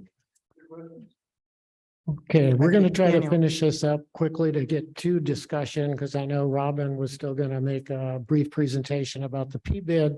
But this is just to capture the elements that are in place already for Santa Barbara. So as we've been saying, the stage is set and now we have to act accordingly. Priorities for all of downtowns are listed here. I don't want to reiterate all the things we've said so far. And by this sort of prioritization of people, activity, programming, getting people to experience downtown, we have our tasks laid out for us. And so a place to get food, to play, to get back to the office, to celebrate your anniversary, to encounter art and have kids and families on bicycles, everyday life and celebrations. That's all possible here. So wanted to get here to Robin, you wanted to say something about the P-bid because this third component of a well-managed downtown is something that we need. Let's see if there's any other questions before we move. Any other questions? Okay, I'm going to ask Robin and Kristen basically if they just do a brief overview of the CBID in this regard and where it's at today and basically what its goals are in that regard. Kristen, Robin? Go ahead. But I was just gonna frame up and start and then. Right, wait. That's all right. There you go. Essentially, so much of what we've been talking about here today and the conditions on State Street, even before the pandemic, we were seeing an economic decline by property owners and in business that led to the discussion of what can we do, what needs to be done. There were so many groups, so many people working on so many ways to try to improve things, but particularly from an economic development standpoint, what could be done. And the research is that a property business improvement district is a very common and popular tool that many downtowns use to shift and add investment from property owners because they have such a long-term investment in the future and they can have a longer return on that investment. In order to do any kind of increase in spending in the district on top of what your city already does. So the discussion began to see if this was something that we could shift to and move to and do in our downtown. And it's important because, as has been noted before, how the economy works right here on State Street and in the downtown, it is the spine or the heartbeat of the backbone. It's been discussed in different ways for the whole region. So the downtown organization and the chamber have been working on this, and I'll let Robin give a little more detail.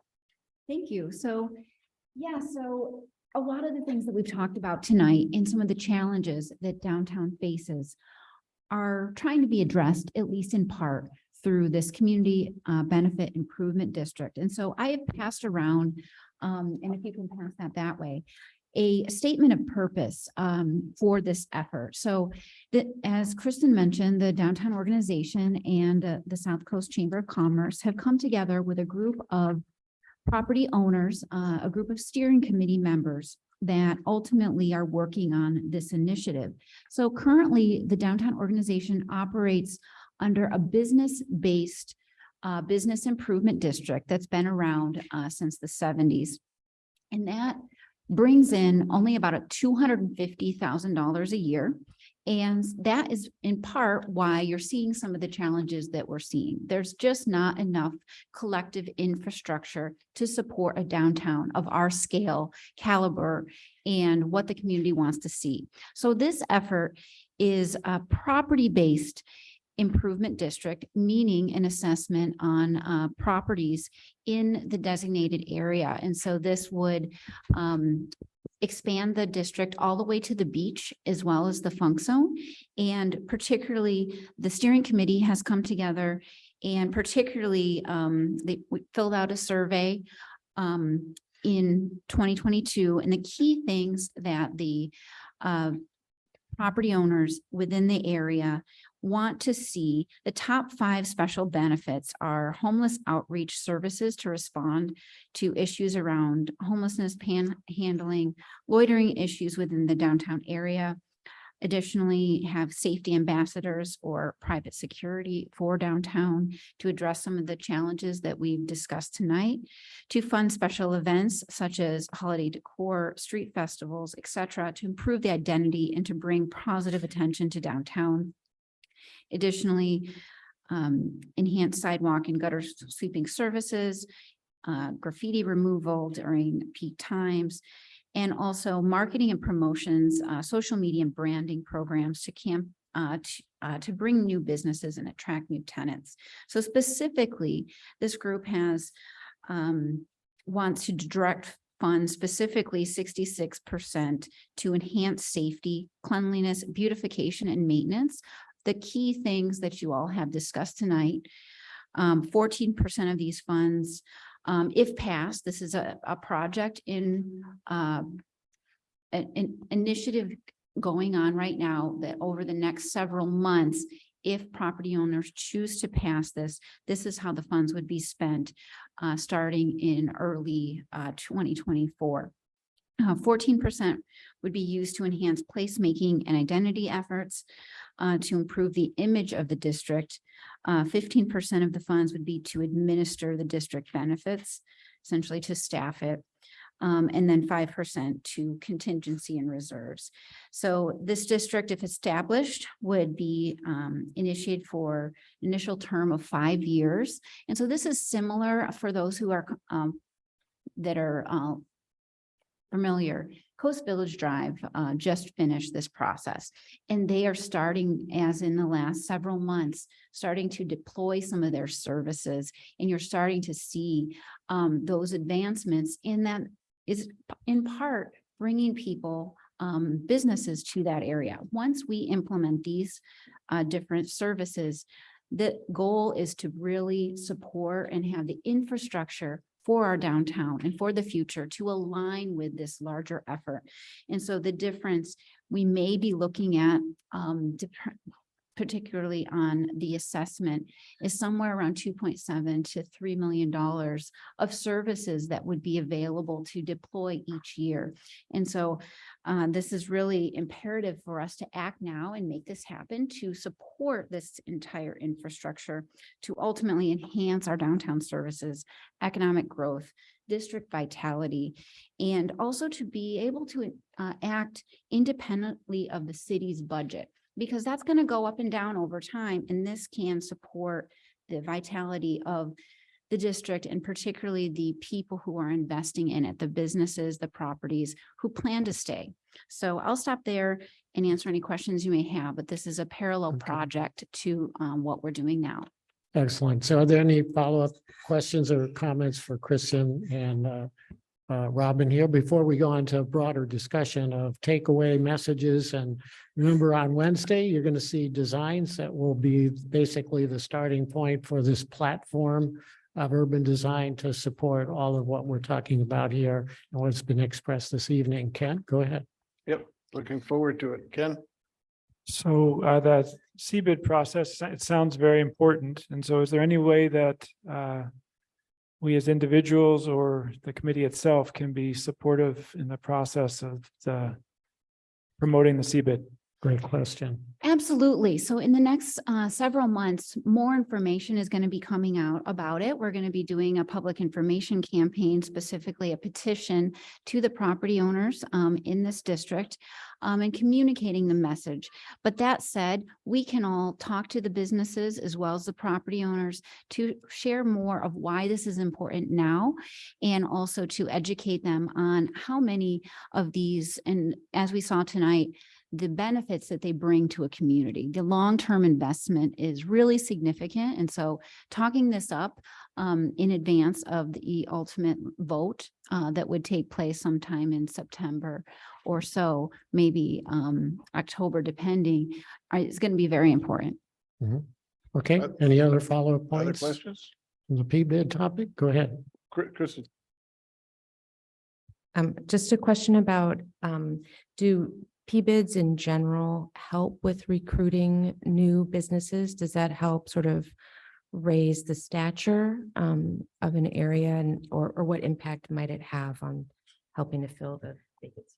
If I can, I'll just jump in on, some do and some don't, and it's a matter of priority. So having a strategy is something that we have all talked about, being a benefit that would be helpful so that we have a more diverse mix of, like you saw that pie chart that was too much on the retail. We need a more diverse mix of businesses in those properties. I think for this one that's being proposed right now, that is not a high priority, because the first step is to do the clean and safe piece that is prohibiting us from getting to a higher level priority of strategy toward leasing. Would you agree with that? Yes, I'd say that that's absolutely true. We want to get to a certain level of maintenance and infrastructure, and then potentially the next 5 years would likely have more focus on economic development. The Okay. business incubator programs are usually separate from. Use the mic. Sorry. Okay. All right. Any Good. other points on the PBID? We No, I wanted think- to have. I think we're good. We're going to public comment now, if we Okay, could. what about additional committee discussion? Or are we trying to move toward wrapping up here this evening? Okay, let's have a discussion. Are there more discussions? What are Mike? some of your takeaway points from what we've heard this evening? Some fantastic testimony from people here living and working in Santa Barbara and trying to make change. Michael? Yeah, I had a question. Kristen just mentioned the pie chart, and you showed the pie chart that had, I don't know, what Santa Barbara was about 90% of office and retail. What would the pie chart look like for some of the successful examples that you showed? Could you use the I mic? think it just varies from place to place, but we didn't chart it for every place we looked at, but again, much more housing. And then, yeah, I think that's the big thing that's really missing. And yeah, from Santa Barbara. Like 25% or? Yeah, I would say 25 to 30%. Okay, Kristen? And I would answer, I think that's also the right question, and we have started to look at some of that. When pulling up the categories and making some initial projections of what it should be. But it's something that this committee could weigh in on when we have economic development discussions about what's going forward, to start to refine what those percentages should be. That won't necessarily be what the PBID can or the CBID can work on, but it wouldn't be a bad idea, I think, for this group to come to some consensus on those types of numbers. Okay. Any other points here on the overall evening discussion so far? Okay. Good. Oh, Robin? Robin? I was going to share that because of the public sentiment about downtown that often is either in the media or et cetera.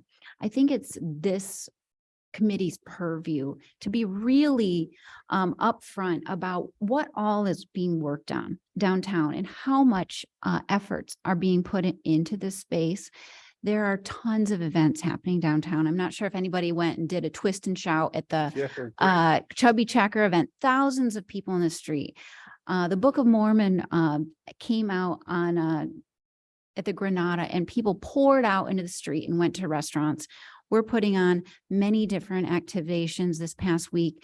The Downtown Live Art and Wine Tour took place. 500 people paid $90 and then bought more food and drink in these different venues.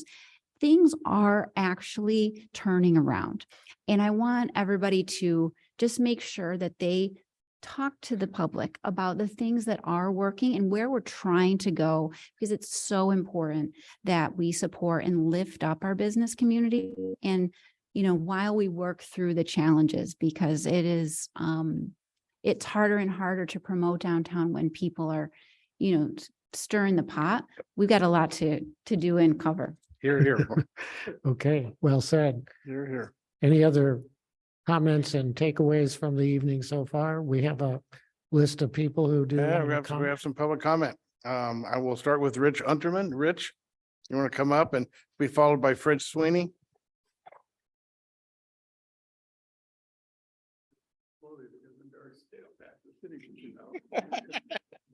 Anybody else want to get up? Yeah, me.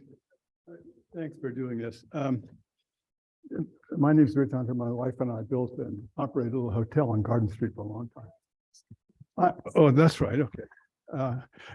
My name is Rich Unterman. My wife and I operated a little hotel on Garden Street. We built it about 20 years ago. And so we know this town really well. And I think from an urban design perspective, I was really disappointed. Only two ideas. If you close it, open it, there's something in the middle. And I think that the middle one, I did a little sketch of it right here while I was waiting. You could, for instance, and this isn't the only thing that you could do. There are lots of other, I like to move around, but there are lots of other things you could do. But for instance, you could have the party zone from Haley to Ortega. You could asphalt it, so you could hose it down at the end of the day. It would be relatively cheap, okay? Then you leave cars from Ortega to Carrillo. And you save money by doing that. And you have an expansion point in case everything works. You can move into there in 20 years if you want to. And then you have the cultural place where it's beautiful and sophisticated from Chapala to Victoria. Now, there might be other ones, but I would think broader than just simply this or nothing. And we had real success in around the corner from our hotel on Canon Perdido across from Presidio. That used to be a dump, but it is very vibrant. It's one block. And I think if you create different kinds of spaces, the party one, asphalt, simple, the street in between, the more cultural ones, you'll get different little neighborhoods. I'm probably just about out. Okay. Great. Hey, Thank you. Rich, come back on Wednesday. For sure. Fred Sweeney. Fred's going to be followed by Kira Punch. I don't know your last name. Okay. Thanks, Dave. Fabulous job, Dave. Thank you so much for outlining the history. I want to just cover a couple of things. MIG, I would hope that you would look at San Luis Obispo. I was just there this weekend. Just absolutely vibrant. It's incredible what they've done with that city. So if you could look at that and share some of your thoughts. But I want to drop one other pebble into the conversation. We talk about deconstruction and construction. We have Sampson Clinic is going to get bought up by Sutter. Okay. For many of us who use Sampson, it's spread all over the city. What if we were to convince them to come to a central location, i.e. Macy's or Nordstrom's? Let them fill that space up so that when you have to go to use Sampson, you don't have to go to 15 different places as you do today. Take some of that area that's over by Cottage, get that, talk about flexible zoning, get that turned over to housing, get them to come downtown. So I think that's worth exploring. And then the other thing is that having sat and drawn and watercolored an entire 13 blocks of State Street, I know it really well. Hal Conklin's concept, Mr. Hunterman just mentioned it, of the zones, I think is very important. One big mistake we made was allowing the museum to turn its back to Library Plaza. We need to have that through space for everyone. All those activities need all these courtyards, El Paseo, La Arcada Court, they all need to interconnect. Thank you. Thank you, Fred. Carrie, you want to come up and followed by Joanna Kaufman?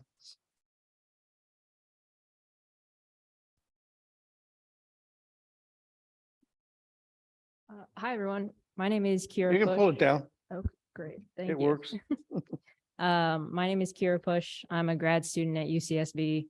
And I just wanted to come up and say that I appreciate what everyone is doing today. And I really appreciated the MIG presentation. I think it really resonated with me.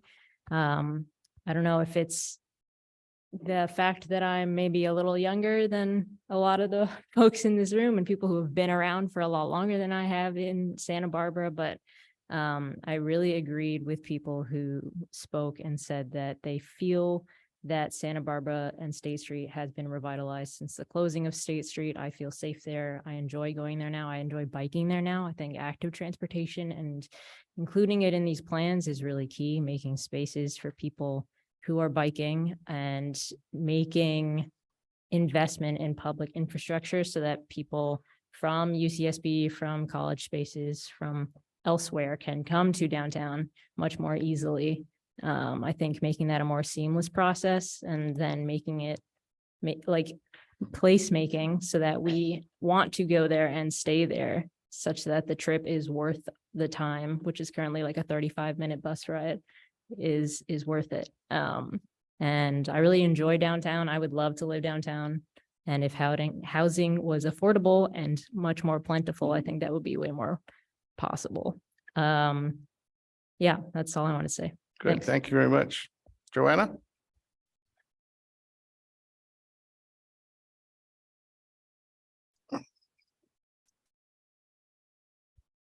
To pull it down even further. To echo what Kira was saying, I'm Joanna Kaufman, resident of downtown, also a parent. I would like to see more active transportation improvements. I spend a lot of time downtown, and I want to also echo some of the other comments. I feel a lot safer, mostly because before the pandemic, I had a toddler, and there's nothing more terrifying than walking down the sidewalk and you look over and your toddler's like running off with no notice, going straight towards traffic. But besides that, I think the downtown could use a lot more resident serving uses. And I know that that's not necessarily a direct function of zoning per se. I know is really interesting to hear, you know, some of the numbers piece, because I don't know a lot about that. But I could say that a lot of the retailers on the State Street don't really serve my needs. And also, you know, a lot of renters, people spend more than the 30% of their income on housing, even with, you know, professional jobs. I just saw the New York Times had an article today about the out-migration from California. And I think that that's significant. There is a brain drain. So even people with these high, you know, traditionally high salaries can't really afford to spend money on the businesses that may traditionally be downtown because there's just not the expendable income. So I think that's something that's important to consider moving forward. Thank you. Thank you. Is there any more public comment? Okay, Vice Chair Saxon, we do have a hand raised. thank you, Greta. Sure. Tatiana Cruz, your hand is raised. We have a raised hand from Jason Chapman and Robin Cedarhop too. Tatiana, I'll unmute you and you can speak.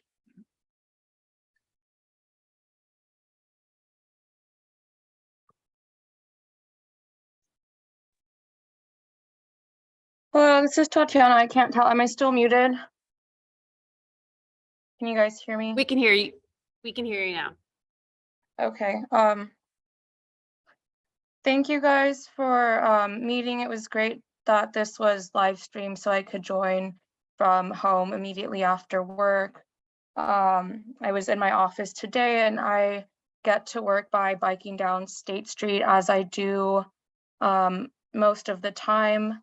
My office is right by the SB courthouse and the Sunken Gardens, so I spend a lot of time when I'm at work during lunch breaks or coffee breaks, enjoying all of the businesses on State Street. And as well as in my free time, I bike on State Street to get to my gym.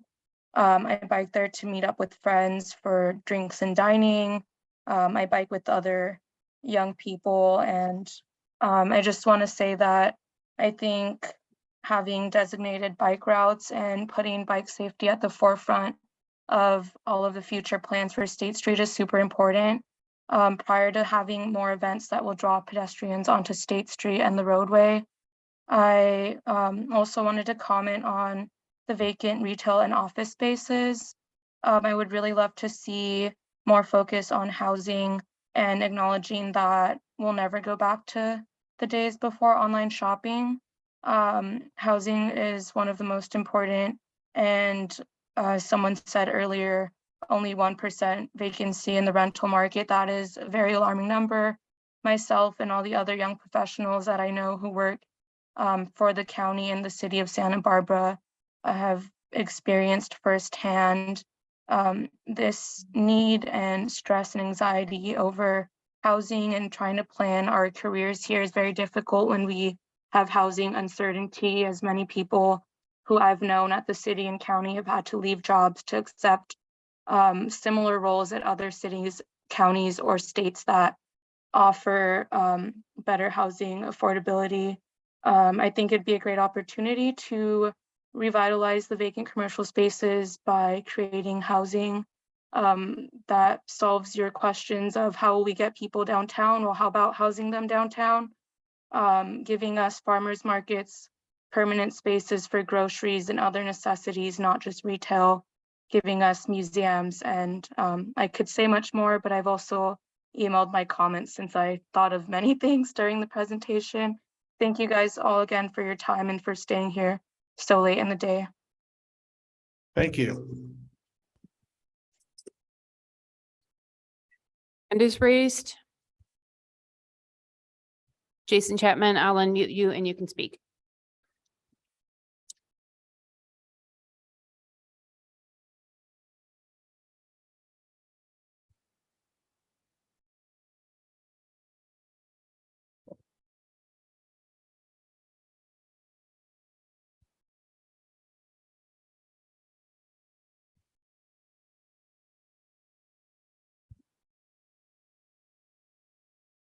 Jason Chapman, you can go ahead and speak.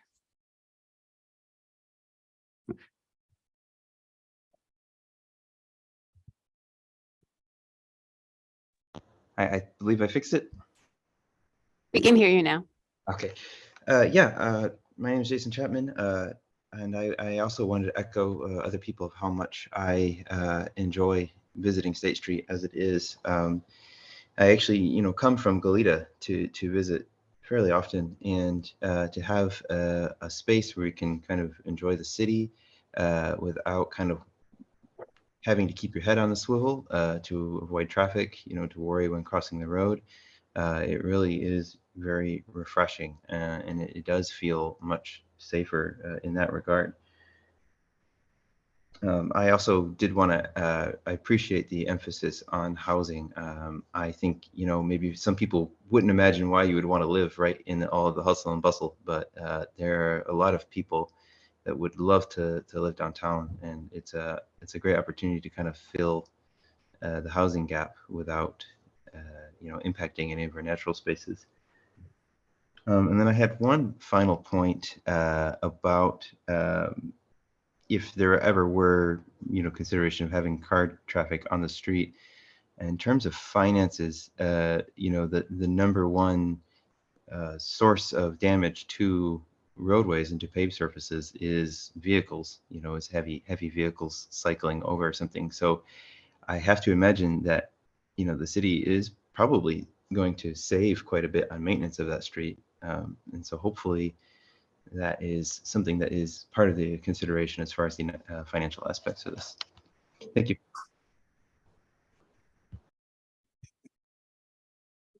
Next speaker is Rob Cedarloff. Robin, I'll unmute you and you can speak.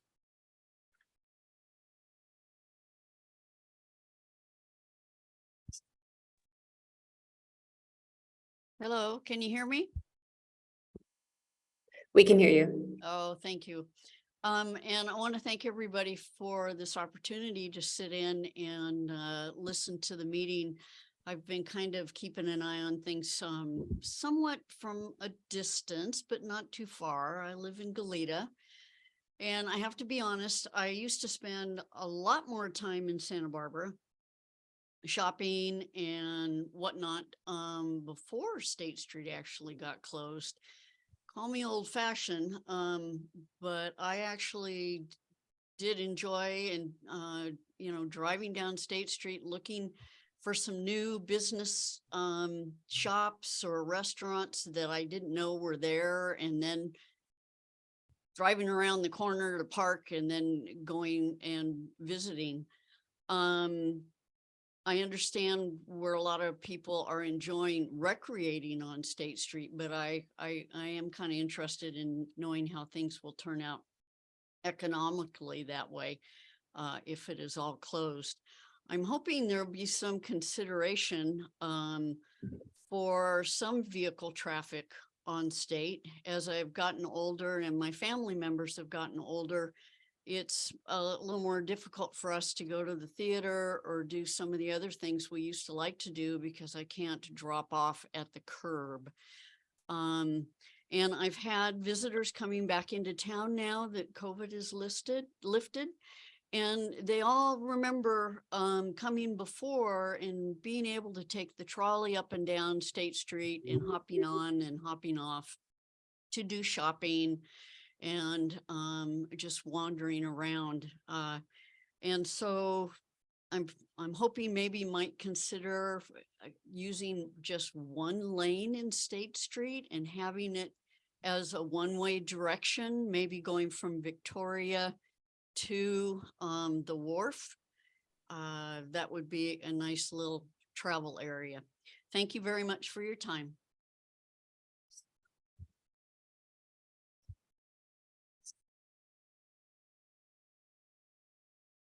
Greta? Yep. Could I ask, we couldn't hear that. I was just wondering if you could summarize or anybody could summarize what they might have said.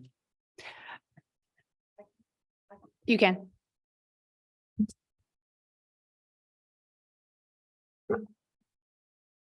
So the public speaker had mentioned an interest in being able to be dropped off and picked up in front of certain establishments on State Street. An interest in being able to have some element of vehicle traffic on the street. And she had proposed the idea of from Victoria down to the wharf, having a one-way vehicle lane configuration on the street. That's sort of a very high level summary. Great, good, thank you. Is there anyone else, Greta? We do have one speaker left, Annika Clemens. One moment and I will unmute you.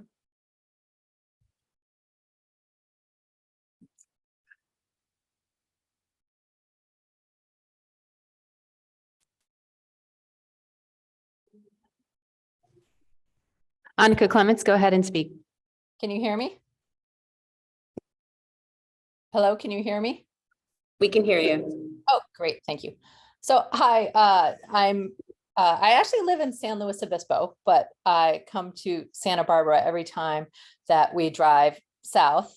I'm a city and regional planning graduate student, and I was looking at placemaking and making pedestrianized spaces and I heard about Santa Barbara as an example. So I tuned into your meeting, and I'm glad I did. I've learned a lot of really interesting things, especially how you have studied the actual effects of closing the streets, like the number of vacancies that have turned over into businesses. That's really interesting. So I'm glad to hear some success stories. But what I wanted to talk about was the reason I stopped in Santa Barbara is that I drive an electric car and I need fast charging. But you have very limited options. And so I always stop at the shopping mall. I think it's called Cumbra Plaza. But I would much prefer to shop downtown. And I'm hoping that so when I say shop downtown, I spend money when I come. When I drive, we eat, we've got about an hour of time to spend, and I end up going to Macy's and buying things. And so I really feel like the infrastructure for electric vehicles is something that needs to be looked at for downtowns, especially because California has a new, I'm going to call it a mandate, that by 2035, that 100% of light duty vehicles need to be plug in. So we're going to have a lot more of those on the road. So I'm just hoping that downtowns really plan for that, for their economic recoveries. Thank you.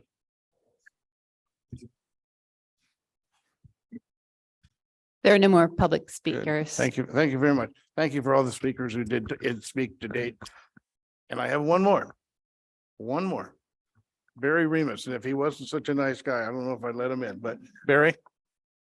Oh, I don't know about that. Thank you so much for allowing me to fit in. My name is Barry Remus. I wasn't sure if I was going to speak, but I won't be able to attend. I'm speaking on behalf of Move Santa Barbara County, formerly the Bike Coalition and COAST, Coalition for Sustainable Transportation.